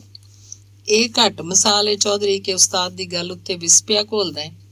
ਚੱਲ ਲੈ ਆਪਣੇ ਲਈ ਕੁਲਫੀ। ਫਿਲਮੀ ਸ਼ਾਇਰ ਚੁੱਪ ਕਰਕੇ ਕੁਲਫੀ ਲੈ ਲਈ, ਪਰ ਖਾਂਦਾ ਨਹੀਂ ਸੀ ਪਿਆ। ਉਹਨੂੰ ਅਜੇ ਵੀ ਝਾੜ ਦਾ ਗੁੱਸਾ ਸੀ। ਕੁਲਫੀ ਹੱਥ 'ਚ ਫੜ ਕੇ ਹੀ ਬਹਿ ਰਿਹਾ। ਇੰਨੀ ਦੇਰ 'ਚ ਮੈਂ ਤੇ ਮੋਟਾ ਬਾਲ ਦੋਵੇਂ ਆਪਣੀ ਆਪਣੀ ਕੁਲਫੀ ਖਾ ਕੇ ਤੀਲੇ ਪੈ ਚੱਟਦੇ ਸਾਂ। ਫਿਲਮੀ ਸ਼ਾਇਰ ਦੇ ਹੱਥ 'ਚ ਫੜੀ ਕੁਲਫੀ ਨੂੰ ਵੇਖ ਕੇ ਮੋਟਾ ਬਾਲ ਕੁਲਫੀ ਵੱਲ ਵੇਖ ਵੇਖ ਉੱਲਰਦਾ ਸੀ ਕਿ ਇਹ ਵੀ ਮਿਲ ਜਾਏ। ਉਹਦੀ ਮਾਂ ਫੇਰ ਝਾੜਨ ਲੱਗ ਪਈ। ਮੈਂ ਫਿਲਮੀ ਸ਼ਾਇਰ ਦੇ ਹੱਥੋਂ ਕੁਲਫੀ ਫੜ ਕੇ ਉਸ ਮੋਟੇ ਬਾਲ ਦੇ ਹਵਾਲੇ ਕੀਤੀ ਤਾਂ ਹੁਜਰੇ ਵਾਲੇ ਦੇ ਮੂੰਹ ਤੇ ਬਹੁਤ ਹੀ ਖੁਸ਼ੀ ਦੀ ਲਹਿਰ ਸੀ। 2 ਕੁਲਫੀਆਂ ਖਾ ਕੇ ਮੋਟਾ ਬਾਲ ਵੀ ਖੁਸ਼ ਤੇ ਰਾਜੀ ਸੀ, ਪਰ ਫਿਲਮੀ ਸ਼ਾਇਰ ਸੜਿਆ ਬੁਝਿਆ ਹੀ ਰਿਹਾ। ਸਿਆਲਕੋਟ ਤੀਕ ਉਸ ਕੋਈ ਗੱਲ ਨਾ ਕੀਤੀ। ਸਿਆਲਕੋਟ ਉਤਰ ਕੇ ਅੱਗੇ ਅਸਾਂ ਪਸਰੂਰ ਜਾਣ ਵਾਲੀ ਬੱਸ ਤੇ ਬੈਠਣਾ ਸੀ। ਸਿਆਲਕੋਟ ਸ਼ਹਿਰ ਦੇ ਜਿਸ ਬੰਦੇ ਕੋਲੋਂ ਪਸਰੂਰ ਜਾਵਣ ਵਾਲੀ ਬੱਸ ਦਾ ਪਤਾ ਮਾਲੂਮ ਕਰੀਏ ਤਾਂ ਉਹੀ ਸਾਨੂੰ ਗਲਤ ਪਾਸੇ ਟੋਰ ਦੇਵੇ। ਬੜੇ ਅਜੀਬ ਲੋਕ ਸਨ ਸਿਆਲਕੋਟ ਦੇ, ਕੋਈ ਬੰਦਾ ਵੀ ਸਿੱਧੀ ਗੱਲ ਨਹੀਂ ਸੀ ਕਰ ਰਿਹਾ। ਅਸੀਂ ਫਿਰ ਕੇ ਅੱਕ ਗਏ। ਹੁਣ ਦੀ ਵਾਰ ਮੈਨੂੰ ਝਾੜ ਪਈ। ਓਏ, ਕਿਹਾ ਬੰਦਾ ਹੈ ਤੂੰ ਸ਼ੇਖੂਪੁਰੀਆ, ਤੈਨੂੰ ਕਈ ਸਫ਼ਰ ਬਾਰੇ ਜਾਣਕਾਰੀ ਨਹੀਂ, ਕਿੱਥੇ ਵਸਣਾ ਹੈ? ਕਦੇ ਸਫ਼ਰ ਵੀ ਕੀਤਾ ਕਿ ਨਹੀਂ? ਕੀਤਾ ਹੈ ਜੀ, ਬਹੁਤ ਸਫ਼ਰ ਕੀਤਾ ਹੈ, ਸਾਰੀ ਹਯਾਤੀ ਪੈਦਲ ਹੀ ਸਫ਼ਰ ਕੀਤਾ ਹੈ। ਇਸ ਬਾਰੇ ਮਾਲੂਮ ਹੈ ਕਿ ਕਿਵੇਂ ਰਾਹ 'ਚ ਬਹਿ ਕੇ ਸਾਹ ਲੈਣਾ, ਰਾਹ 'ਚ ਰਾਤ ਪੈ ਜਾਏ ਤਾਂ ਲੱਖੋ ਤਹਿਮਦ ਲਾ ਕੇ ਉੱਤੇ ਲੈ ਲਿਆ ਤੇ ਸੜਕ ਕਿਨਾਰੇ ਭੋਏ ਤੇ ਲੇਟ ਕੇ ਰਾਤ ਕੱਟ ਲਈ ਤੇ ਫਜਰੇ ਫੇਰ ਤਿਆਰੀ। ਮੇਰੀ ਇਸ ਗੱਲ ਤੇ ਬਹੁਤ ਹੱਸੇ। ਫਿਲਮੀ ਸ਼ਾਇਰ ਵੀ ਹੱਸ ਪਿਆ। ਇੱਕ ਪਾਸੇ ਨੂੰ ਗਏ ਤਾਂ ਉੱਥੇ ਸਾਨੂੰ ਪਸਰੂਰ ਜਾਣ ਵਾਲੀ ਬੱਸ ਮਿਲ ਹੀ ਗਈ। ਲਾਹੌਰ ਵਾਲੀ ਬੱਸ 'ਚ ਬਹਿ ਬਹਿ ਕੇ ਲੱਤਾਂ ਪੀੜ ਕਰਦੀਆਂ ਸੀ। ਪਸਰੂਰ ਵਾਲੀ ਬੱਸ ਦੀ ਭਾਲ 'ਚ ਫਿਰ ਕੇ ਲੱਤਾਂ ਹੋਰ ਪੀੜ ਕਰਦੀਆਂ ਸਨ। ਹੁਣ ਜਦ ਪਸਰੂਰ ਵਾਲੀ ਬੱਸ 'ਚ ਬੈਠੇ ਤਾਂ ਲੱਤਾਂ ਨੂੰ ਆਰਾਮ ਕਰਨ ਸਵਾਦ ਆ ਰਿਹਾ ਸੀ। ਪਸਰੂਰ ਅੱਪੜ ਕੇ ਉਸਤਾਦ ਜੀ ਆਖਿਆ, ਇੱਥੇ ਮੇਰਾ ਤੁਆਰਫ ਨਾ ਕਰਵਾਇਆ ਜਾਏ। ਉਸਤਾਦ ਜੀ ਅੱਗੇ ਅੱਗੇ, ਅਸੀਂ ਦੋਵੇਂ ਪਿੱਛੇ ਪਿੱਛੇ। ਸ਼ਾਗਿਰਦ ਤੇ ਅਸੀਂ ਹੈ ਹੀ ਸੀ, ਇਹਤਰਾਮ ਵੀ ਕਰਦੇ ਰਹਿੰਦੇ ਸੀ। ਉਸਤਾਦ ਜੀ ਦਾ ਭਾਰਾ ਜੁੱਸਾ, ਟੋਰ 'ਚ ਮਟਕੋਰ ਤੇ ਰੰਗ ਗੋਰਾ ਚਿੱਟਾ, ਚਿਹਰੇ ਤੇ ਸੱਚਾਈ ਦਾ ਨੂਰ, ਉਤੋਂ ਪੰਜਾਬੀ ਪਹਿਨਾਵਾ। ਉਸਤਾਦ ਜੀ ਸੱਚਮੁੱਚ ਕੋਈ ਪਹੁੰਚੇ ਪੀਰ ਬਜ਼ੁਰਗ ਹੀ ਲੱਗਦੇ ਸੀ। ਬਾਜ਼ਾਰ 'ਚ ਲੋਕੀ ਆ ਕੇ ਪੁੱਛਦੇ, ਇਹ ਕੌਣ ਨੇ? ਅਸੀਂ ਗੋਲੜੇ ਸ਼ਰੀਫ ਦੇ ਪੀਰ ਦੱਸਦੇ ਰਹਿੰਦੇ। ਲੋਕੀ ਇਹਤਰਾਮ ਨਾਲ ਪਿੱਛੇ ਹਟ ਜਾਂਦੇ। ਹਯਾਤ ਪਸਰੂਰੀ ਦੀ ਉੱਥੇ ਸੁੱਚੇ ਭਾਂਡਿਆਂ ਦੀ ਦੁਕਾਨ ਸੀ। ਸਾਨੂੰ ਵੇਖ ਕੇ ਉੱਛਲ ਕੇ ਉੱਠ ਬੈਠਾ। ਉਸ ਦੁਕਾਨ ਬੰਦ ਕਰਤੀ। ਸਾਨੂੰ ਆਪਣੇ ਸੁਨਿਆਰੇ ਸ਼ਾਗਿਰਦ ਦੀ ਦੁਕਾਨ 'ਚ ਲੈ ਗਿਆ। ਸੁਨਿਆਰੇ ਦੀ ਦੁਕਾਨ 2 ਮੰਜ਼ਿਲਾ ਮਕਾਨ 'ਚ ਉਤਲੀ ਮੰਜ਼ਿਲ ਤੇ ਸੀ। ਪੌੜੀਆਂ ਬੜੀਆਂ ਤੰਗ ਤੇ ਬਿਲਕੁਲ ਸਿੱਧੀਆਂ ਸਨ। ਉਸਤਾਦ ਜੀ ਭਾਰੇ ਜੁੱਸੇ ਨਾਲ ਚੜ੍ਹਨ ਚੌਕਿਆਈ ਮਹਿਸੂਸ ਕਰ ਰਹੇ ਸੀ। ਮੈਂ ਉਸਤਾਦ ਜੀ ਨੂੰ ਅੱਗੋਂ ਬਾਹੋਂ ਫੜਿਆ ਤੇ ਵਾਰਸ ਪਿੱਛੋਂ ਧੱਕਾ ਲਾ ਲਾ ਕੇ ਉੱਤੇ ਪੜਾਇਆ। ਉੱਥੇ ਹਯਾਤ ਪਸਰੂਰੀ ਦੇ ਸ਼ਾਗਿਰਦ 3 ਬੋਤਲਾਂ ਮੰਗਵਾ ਕੇ ਸਾਨੂੰ ਪਿਆਈਆਂ। ਬੋਤਲਾਂ ਪੀ ਕੇ ਉਸਤਾਦ ਜੀ ਆਖਿਆ, ਚਲੋ ਚੱਲੀਏ। ਹੈਂ, ਅਜੇ ਤਾਂ 5 ਮਿੰਟ ਵੀ ਨਹੀਂ ਹੋਏ। ਮੈਂ ਵਾਰਸ ਦੇ ਮੂੰਹ ਵੱਲ ਤੇ ਵਾਰਸ ਮੇਰੇ ਮੂੰਹ ਵੱਲ ਵੇਖਣ ਲੱਗ ਪਿਆ। ਪਰ ਉਸਤਾਦ ਜੀ ਤਾਂ ਟੁਰ ਪਏ ਸਨ, ਸਾਨੂੰ ਵੀ ਟੁਰਨਾ ਪਿਆ। ਹਯਾਤ ਪਸਰੂਰੀ ਰੋਕਦਾ ਹੀ ਰਹਿ ਗਿਆ, ਪਰ ਉਸਤਾਦ ਜੀ ਬੱਸ ਤੇ ਸਵਾਰ ਹੋ ਕੇ ਸਿਆਲਕੋਟ ਆ ਪੜੇ। ਇੱਥੇ ਅਸੀਂ ਰੋਟੀ ਖਾਧੀ, ਫਿਰ ਲਾਹੌਰ ਨੂੰ ਟੁਰ ਪਏ। ਰਾਹ 'ਚ ਉਸਤਾਦ ਜੀ ਆਖਿਆ, ਸ਼ੇਖੂਪੁਰੀਆ, ਜਿਹੜਾ ਬੰਦਾ ਆਪਣੇ ਉਸਤਾਦ ਨੂੰ ਆਪਣੇ ਥੜੇ ਜਾਂ ਆਪਣੇ ਘਰ ਬਿਠਾ ਕੇ ਪਾਣੀ ਨਹੀਂ ਪਿਆ ਸਕਦਾ, ਉਹ ਕਿੰਨਾ ਕੁ ਖਤਰਨਾਕ ਹੋਏਗਾ, ਖੌਰੇ ਤੈਨੂੰ ਅੰਦਾਜ਼ਾ ਨਾ ਹੋਵੇ। ਅੱਗੋਂ ਹਯਾਤ ਦੇ ਦਾੜੀ ਵਾਲੇ ਸੁਨਿਆਰੇ ਸ਼ਾਗਿਰਦ ਦਾ ਰਵੱਈਆ ਵੇਖਿਆ ਵੀ, ਉਸ ਵੀ ਸਾਨੂੰ ਪਾਣੀ ਪਿਆਇਆ ਏ, ਨਾ ਆਪ ਪੀਤਾ ਹੈ ਤੇ ਨਾ ਆਪਣੇ ਸ਼ਾਗਿਰਦਾਂ ਨੂੰ ਪਿਆਇਆ। ਇੰਨੇ ਖਤਰਨਾਕ ਲੋਕਾਂ ਕੋਲੋਂ ਨਾਸਾ ਆਉਣਾ ਹੀ ਚੰਗਾ ਸੀ। ਇਨਸਾਨੀ ਰਵੱਈਏ ਉੱਤੇ ਕਿੰਨੀ ਗੂੜੀ ਨਜ਼ਰ ਸੀ ਉਸਤਾਦ ਦੀ, ਮੈਂ ਤਾਂ ਕਦੇ ਗੌਰ ਹੀ ਨਹੀਂ ਸੀ ਕੀਤਾ। ਮੇਰੇ ਖਿਆਲ 'ਚ ਜਿਹੜਾ ਹੱਸ ਕੇ ਬੋਲੇ ਉਹੀ ਸੱਜਣ ਏ। ਇੰਨੀ ਬਾਰੀਕ ਨਜ਼ਰ ਨਾਲ ਬੰਦੇ ਦੇ ਅੰਦਰ ਝਾਤ ਪਾਉਣਾ ਮੈਂ ਕਦੇ ਸੋਚਿਆ ਹੀ ਨਹੀਂ ਸੀ। ਪਰ ਅੱਜ ਕੁਝ ਹੋਰ ਹੀ ਮਾਲੂਮਾਤ 'ਚ ਵਾਧਾ ਹੋਇਆ ਸੀ। ਇੰਜ ਦਾ ਹੀ ਇੱਕ ਹੋਰ ਵਾਕਿਆ ਮੈਨੂੰ ਯਾਦ ਆ ਗਿਆ। ਇੱਕ ਵਾਰ ਅਲਾਉ-ਉਲ-ਦੀਨ ਉਦਾਸ ਹੁਜਰੇ 'ਚ ਆਇਆ। ਅੱਗੇ ਮਹਿਫਿਲ ਸਜੀ ਸੀ। ਦੁਪਹਿਰ ਦਾ ਵੇਲਾ ਸੀ। ਅੱਜ ਹੁਜਰੇ ਕਰੇਲੇ ਗੋਸ਼ਤ ਪੱਕੇ ਸਨ। ਸਾਰੇ ਸੱਜਣ ਬੇਲੀ ਖਾ ਰਹੇ ਸਨ, ਹੱਸ ਰਹੇ ਸਨ, ਚਹਿਕ ਰਹੇ ਸਨ ਤੇ ਕਰੇਲੇ ਗੋਸ਼ਤ ਦੇ ਪੱਕੇ ਸਾਲਨ ਦੀ ਤਾਰੀਫ ਕਰ ਰਹੇ ਸਨ। ਅਲਾਉਲ-ਦੀਨ ਨੂੰ ਉਦਾਸ ਵੇਖ ਕੇ ਦਰਵੇਸ਼ ਵੀ ਉਦਾਸ ਹੋ ਗਏ। ਅਲਾਉਲ-ਦੀਨ ਨਾਲ ਬਹੁਤ ਪਿਆਰ ਸੀ, ਪੁੱਤਰ ਬਣਾਇਆ ਹੋਇਆ ਸੀ। ਆਪਣੇ ਕੋਲ ਬਿਠਾ ਕੇ ਪਿਆਰ ਕੀਤਾ, ਉਦਾਸੀ ਦਾ ਕਾਰਨ ਪੁੱਛਿਆ, ਪਰ ਅਲਾਉਲ-ਦੀਨ ਸਾਰੇ ਲੋਕਾਂ ਸਾਹਮਣੇ ਕੁਝ ਨਹੀਂ ਸੀ ਦੱਸਣਾ ਚਾਹੁੰਦਾ। ਇਹ ਗੱਲ ਦੂਜੇ ਲੋਕਾਂ ਵੀ ਤਾੜ ਲਈ। ਰੋਟੀ ਤੋਂ ਛੇਤੀ ਛੇਤੀ ਵਿਹਲੇ ਹੋ ਕੇ ਇੱਕ ਕਰ ਹੁਜਰਿਓਂ ਬਾਹਰ ਚਲੇ ਗਏ। ਮੈਂ ਜਾਵਣ ਲੱਗਾ ਤਾਂ ਮੈਨੂੰ ਬੈਠੇ ਰਹਿਣ ਦਾ ਹੁਕਮ ਹੋਇਆ। ਸਾਰਿਆਂ ਦੇ ਜਾਵਣ ਮਗਰੋਂ ਅਲਾਉਲ-ਦੀਨ ਆਪਣੀ ਪਰੇਸ਼ਾਨੀ ਦੱਸਦਿਆਂ ਆਖਿਆ, 10,000 ਰੁਪਈਆਂ ਦੀ ਲੋੜ ਪੈ ਗਈ। ਹੋਰ ਕੋਈ ਦਰ ਨਜ਼ਰ ਨਹੀਂ ਆਇਆ, ਇੱਥੇ ਆ ਗਿਆ ਵਾਂ। ਇਹ ਗੱਲ ਸੁਣ ਕੇ ਦਰਵੇਸ਼ ਬਹੁਤ ਗੁੱਸੇ ਹੋਏ, ਝਾੜਾਂ ਵੀ ਪਾਈਆਂ ਤੇ ਗਾਲਾਂ ਵੀ ਦਿੱਤੀਆਂ। ਪਿਆਰ ਨਾਲ ਆਖਿਆ, ਇਹ ਗੱਲ ਮੈਂ ਤੈਨੂੰ ਪਹਿਲੇ ਵੀ ਆਖਿਆ ਕਰਦਾ ਸੀ ਕਿ ਆਪਣੇ ਤਾਲੁਕਾਤ ਠੀਕ ਬੰਦਿਆਂ ਨਾਲ ਬਣਾਇਆ ਕਰ, ਪਰ ਤੂੰ ਕਿਸੇ ਦੀ ਸੁਣਦਾ ਹੀ ਨਹੀਂ। ਅੱਜ ਨਤੀਜਾ ਸਾਹਮਣੇ ਆ ਗਿਆ। ਉਹ ਤੂੰ ਫਿਲਮ ਇੰਡਸਟਰੀ ਦਾ ਬਾਦਸ਼ਾਹ ਰਿਹਾ, ਆ ਗਿਆ ਹੈ ਮੇਰੇ ਫਕੀਰ ਕੋਲੋਂ ਮੰਗਣ। ਇੱਥੇ ਤਾਂ ਕਦੀ ਪੱਕਦੀ ਹੈ, ਕਦੀ ਫਾਕਾ ਹੁੰਦਾ। ਕਿੱਧਰ ਗਏ ਤੇਰੇ ਤਾਲੁਕਾਤ? ਤੈਨੂੰ ਪੂਰੀ ਫਿਲਮ ਇੰਡਸਟਰੀ 'ਚੋਂ ਕੋਈ 10,000 ਰੁਪਏ ਉਧਾਰ ਦੇਣ ਲਈ ਤਿਆਰ ਨਹੀਂ, ਜਿੱਥੇ ਤੂੰ ਪੂਰੀ ਜ਼ਿੰਦਗੀ ਗੁਜ਼ਾਰੀ ਹੈ। ਕੀ ਜੀਵਨ ਹੈ ਤੁਹਾਡਾ? ਕੋਈ ਵੀ ਤੁਹਾਡੇ ਤੇ ਇਤਬਾਰ ਨਹੀਂ ਕਰਦਾ। ਦਰਵੇਸ਼ ਬੋਲੀ ਜਾ ਰਹੇ ਸਨ, ਝਾੜਾਂ ਪਾ ਰਹੇ ਸਨ। ਅਲਾਉਲ-ਦੀਨ ਸਿਰ ਨੀਵਾਂ ਕਰੀ ਬੈਠਾ ਸੀ। ਬੂਹਾ ਖੁੱਲ੍ਹਾ ਸੀ। ਬੂਹੇ ਦੇ ਅੱਗੋਂ ਕੁਝ ਔਰਤਾਂ ਲੰਘੀਆਂ, ਹੀਰਾ ਮੰਡੀ ਦੀਆਂ ਬਾਈਆਂ ਸਨ। ਮੈਨੂੰ ਹੁਕਮ ਹੋਇਆ, ਭੱਜ ਕੇ ਜਾ ਸ਼ੇਖੂਪੁਰੀਆ, ਉਸ ਬਾਈ ਨੂੰ ਆਖ ਜ਼ਰਾ ਗੱਲ ਸੁਣ ਜਾਏ। ਮੈਂ ਹੁਕਮ ਸੁਣ ਕੇ ਛੇਤੀ ਨਾਲ ਬਾਹਰ ਤਾਂ ਨਿਕਲਿਆ, ਪਰ ਆਖਾਂ ਕਿਹਨੂੰ? ਬਹੁਤ ਦਿਲ ਕੜਾ ਕਰਕੇ ਮੈਂ ਉਹਨਾਂ ਦੇ ਮਗਰ ਨੱਸ ਕੇ ਕੋਲ ਜਾ ਕੇ ਆਖਿਆ, ਬਾਈ ਜੀ ਤੁਹਾਨੂੰ ਉਸਤਾਦ ਜੀ ਬੁਲਾਉਂਦੇ ਨੇ। ਕੌਣ ਉਸਤਾਦ ਜੀ? ਇੱਕ ਬਾਈ ਮੇਰੇ ਵੱਲ ਗੌਰ ਨਾਲ ਵੇਖ ਕੇ ਪੁੱਛਿਆ। ਮੈਂ ਹੱਥ ਦਾ ਇਸ਼ਾਰਾ ਲਾਲ ਬੂਹੇ ਵੱਲ ਕੀਤਾ ਤਾਂ ਦੂਜੀ ਬਾਈ ਸਤਨਾ ਨੂੰ ਜਾਵਣ ਲਈ ਆਖ ਕੇ ਆਪ ਹੁਜਰੇ ਵੱਲ ਪਰਤ ਆਏ।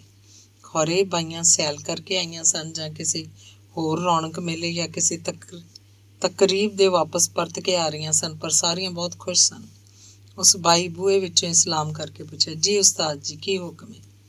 ਬਾਈ ਜੀ ਤੁਹਾਡੇ ਕੋਲ ਕੁਝ ਪੈਸੇ ਹੋਣਗੇ। ਕਿੰਨੇ ਉਸਤਾਦ ਜੀ? 10,000 ਦੀ ਲੋੜ ਆਣ ਪਈ ਹੈ। ਮੈਂ ਘੱਲ ਦਿੰਦੀ ਹਾਂ। ਹੋਰ ਕੋਈ ਹੁਕਮ? ਨਹੀਂ, ਬੜੀ ਮਿਹਰਬਾਨੀ, ਹੁਣੇ ਹੀ ਚਾਹੀਦੇ ਨੇ। ਜੀ ਮੈਂ ਛੇਤੀ ਘੱਲ ਦਿੰਦੀ ਹਾਂ। ਇੰਨੀ ਗੱਲ ਕਹਿ ਕੇ ਬਾਈ ਵਾਪਸ ਪਰਤ ਗਈ।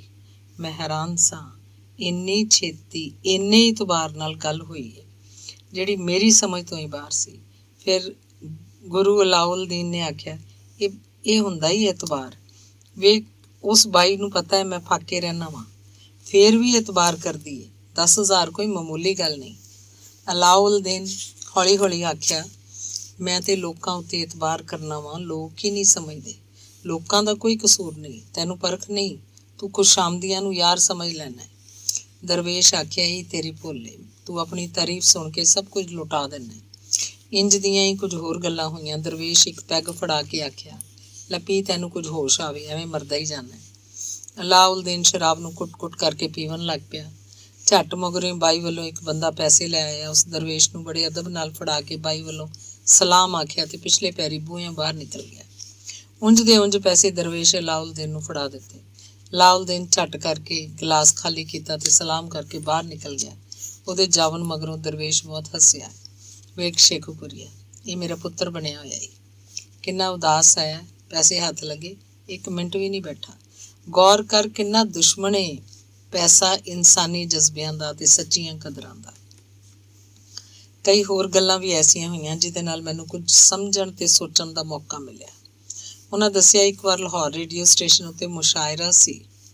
ਇਖਲਾਕ ਅਹਿਮਦ ਦਿਲਵੀ ਰੇਡੀਓ ਲਾਹੌਰ ਦਾ ਡਾਇਰੈਕਟਰ ਸੀ। ਰਿਕਾਰਡਿੰਗ ਤੋਂ ਪਹਿਲਾਂ ਦਰਵੇਸ਼ ਨੂੰ ਬਾਰ-ਬਾਰ ਆਖੇ, ਉਸਤਾਦ ਸਾਹਿਬ ਜ਼ਰਾ हाथ हल्का रखें, कहीं वतन के बारे कुछ न कह दीजिए, हमारा ख्याल कीजिए। ਇੱਕ ਦੋ ਵਾਰ ਤਾਂ ਦਰਵੇਸ਼ ਅੱਛਾ ਜੀ ਕਹਿ ਕੇ ਚੁੱਪ ਰਹੇ, ਪਰ ਜਦ ਘੜੀ ਮੁੜੀ ਇਖਲਾਕ ਅਹਿਮਦ ਦਿਲਵੀ ਇਹ ਗੱਲ ਕਰੇ ਤਾਂ ਉਹਨਾਂ ਖਿਝ ਕੇ ਆਖਿਆ, ਓਏ ਕੀ ਵਤਨ ਦੁਸ਼ਮਣ ਲਾਈ ਹੋਈ ਹੈ ਤੂੰ ਭਈਆ?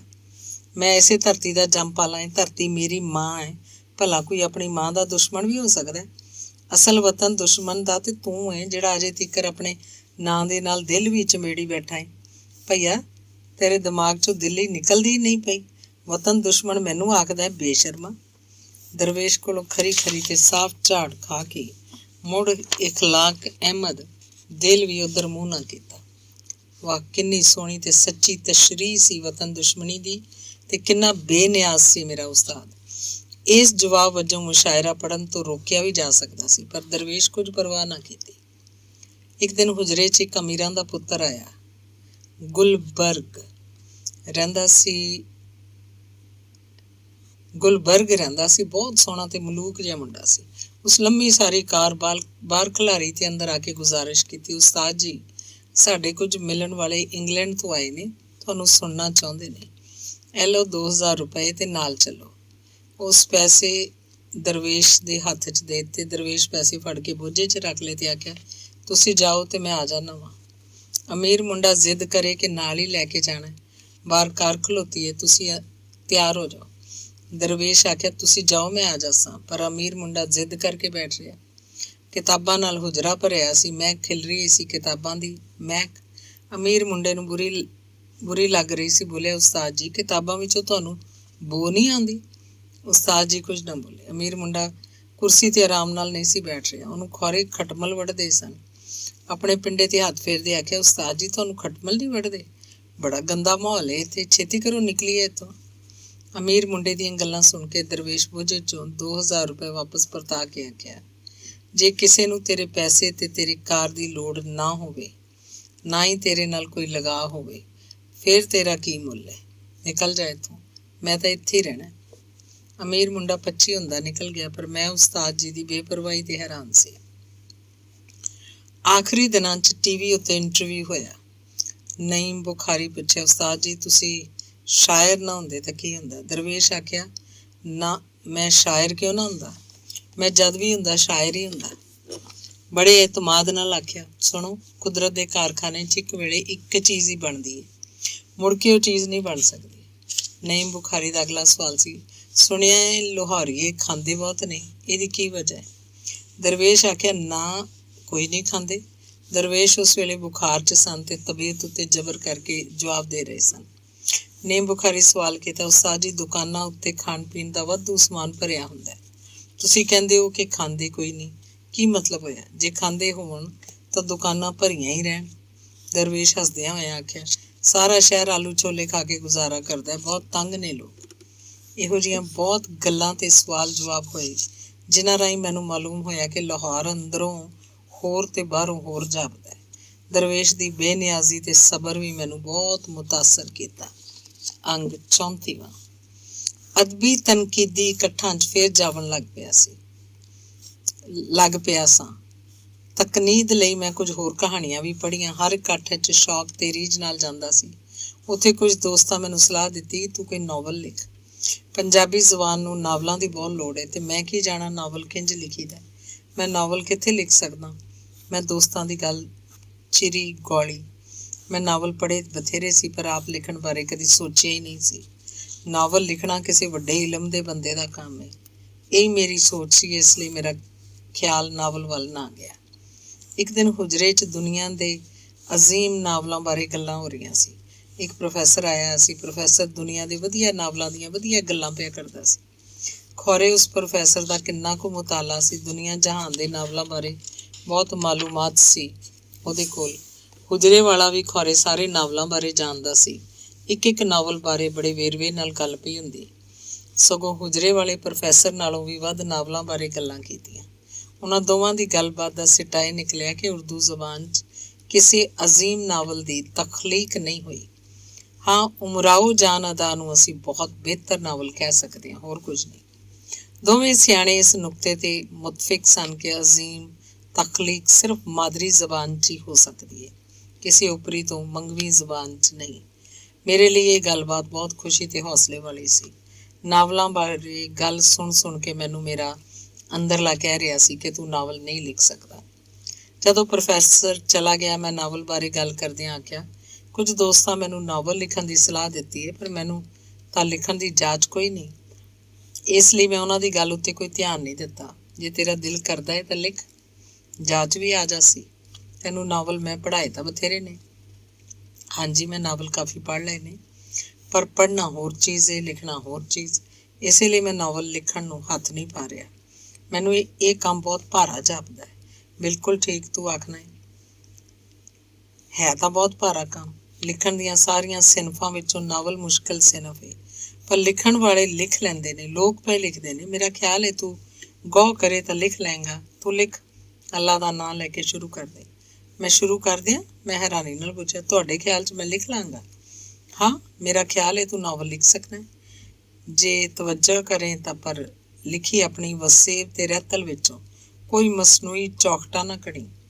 ਹੁਜਰੇ ਵਾਲੇ ਵੱਲੋਂ ਹੱਲਾਸ਼ੇਰੀ ਮਿਲੀ ਤਾਂ ਮੈਂ ਨਾਵਲ ਬਾਰੇ ਸੋਚਣਾ ਸ਼ੁਰੂ ਕਰ ਦਿੱਤਾ, ਪਰ ਨਾਵਲ ਦਾ ਚੌਖਟਾ ਕਿਸੇ ਨਾ ਕਿਸੇ ਨਾਵਲ ਨਾਲ ਜਾ ਮਿਲਦਾ। ਮੈਂ ਬੜਾ ਪਰੇਸ਼ਾਨ ਹੋਇਆ, ਕੋਈ ਨਵਾਂ ਚੌਖਟਾ ਸੁਝਦਾ ਹੀ ਨਹੀਂ ਸੀ। ਕਈ ਮਹੀਨੇ ਇੰਝ ਸੋਚਦਿਆਂ ਹੀ ਲੰਘ ਗਏ ਸਨ।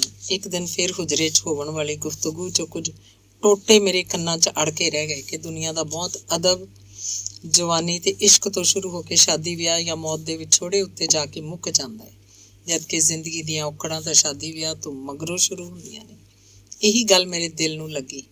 ਇਹਦੇ ਬਾਰੇ ਹੀ ਮੈਂ ਸੋਚਣ ਲੱਗ ਪਿਆ। ਮੇਰੀ ਆਪਣੀ ਤਾਈ ਮੈਨੂੰ ਬਹੁਤ ਵੱਡੀ ਔਰਤ ਲੱਗਦੀ ਸੀ। ਜਿਸ ਤਾਏ ਦੇ ਨਸ ਜਾਵਨ ਮਗਰੋਂ ਬਾਲਾਂ ਨੂੰ ਪਾਲਿਆ ਪੋਸਿਆ, ਕਦੀ ਕਦੀ ਆਏ ਤਾਏ ਦੀ ਖਿਦਮਤ ਵੀ ਦਿਲੋਂ ਜਾਨ ਨੂੰ ਕਰਦੀ ਰਹਿੰਦੀ। ਨਾਵਲ ਦਾ ਤਾਈ ਨਾਂ ਰੱਖ ਕੇ ਮੈਂ ਲਿਖਣਾ ਸ਼ੁਰੂ ਕੀਤਾ। ਕਈ ਸਫ਼ੇ ਲਿਖ ਪਾੜ ਸੁੱਟੇ, ਪਰ ਕੋਈ ਗੱਲ ਨਹੀਂ ਸੀ ਬਣੀ। ਕੋਈ ਚੱਜ ਦਾ ਮੁੱਢ ਹੀ ਨਹੀਂ ਸੀ ਬੱਝ ਰਿਹਾ। ਆਪਣੀ ਨਾਕਾਮੀ ਕਾਰਨ ਫਿਰ ਕਈ ਦਿਨ ਤੀਕਰ ਬੁਝਿਆ ਰਹਿਣ ਲੱਗ ਪਿਆ। ਟੁਰਦਾ ਫਿਰਦਾ ਉੱਠਦਾ ਬਹਿੰਦਾ ਜਾਗਦਾ ਸੁੱਤਾ ਨਾਵਲ ਬਾਰੇ ਹੀ ਸੋਚਦਾ ਰਹਿੰਦਾ, ਪਰ ਹੱਥ ਕੁਝ ਨਹੀਂ ਸੀ ਲੱਗ ਰਿਹਾ।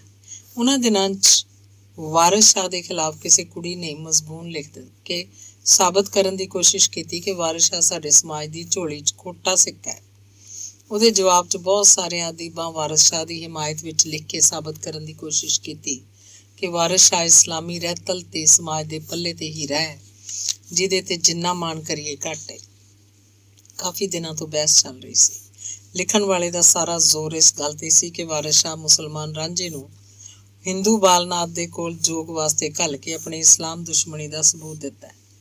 ਵਾਰਿਸ ਸ਼ਾਹ ਦੀ ਜ਼ਬਾਨ ਵੀ ਗੈਰ ਇਸਲਾਮੀ ਹੈ ਤੇ ਲਿਖਤ ਦਾ ਢੰਗ ਵੀ ਗੈਰ ਸ਼ਰਈ ਹੈ, ਪਰ ਵਾਰਿਸ ਸ਼ਾਹ ਦੀ ਹਿਮਾਇਤ 'ਚ ਲਿਖਣ ਵਾਲੇ ਲਿਖਦੇ, ਜਿਸ ਚੀਜ਼ ਨੂੰ ਤੁਸੀਂ ਗੈਰ ਇਸਲਾਮੀ ਤੇ ਗੈਰ ਸ਼ਰਈ ਮਿੱਥਦੇ ਹੋ ਉਹੀ ਤਾਂ ਹੁਸਨ ਹੈ, ਸੁਹੱਪਣ ਹੈ। ਉਸਤਾਦ ਜੀ ਵੱਲੋਂ ਮੈਨੂੰ ਹੁਕਮ ਹੋਇਆ ਤੂੰ ਵੀ ਲਿਖ ਸ਼ੇਖੂਪੁਰੀਆ। ਵਾਰਿਸ ਸ਼ਾਹ ਉੱਤੇ ਇਲਜ਼ਾਮਾਂ ਦਾ ਜਵਾਬ ਦੇਣ ਵਾਲੇ ਜਜ਼ਬਾਤੀ ਹੋ ਕੇ ਲਿਖ ਰਹੇ ਨੇ।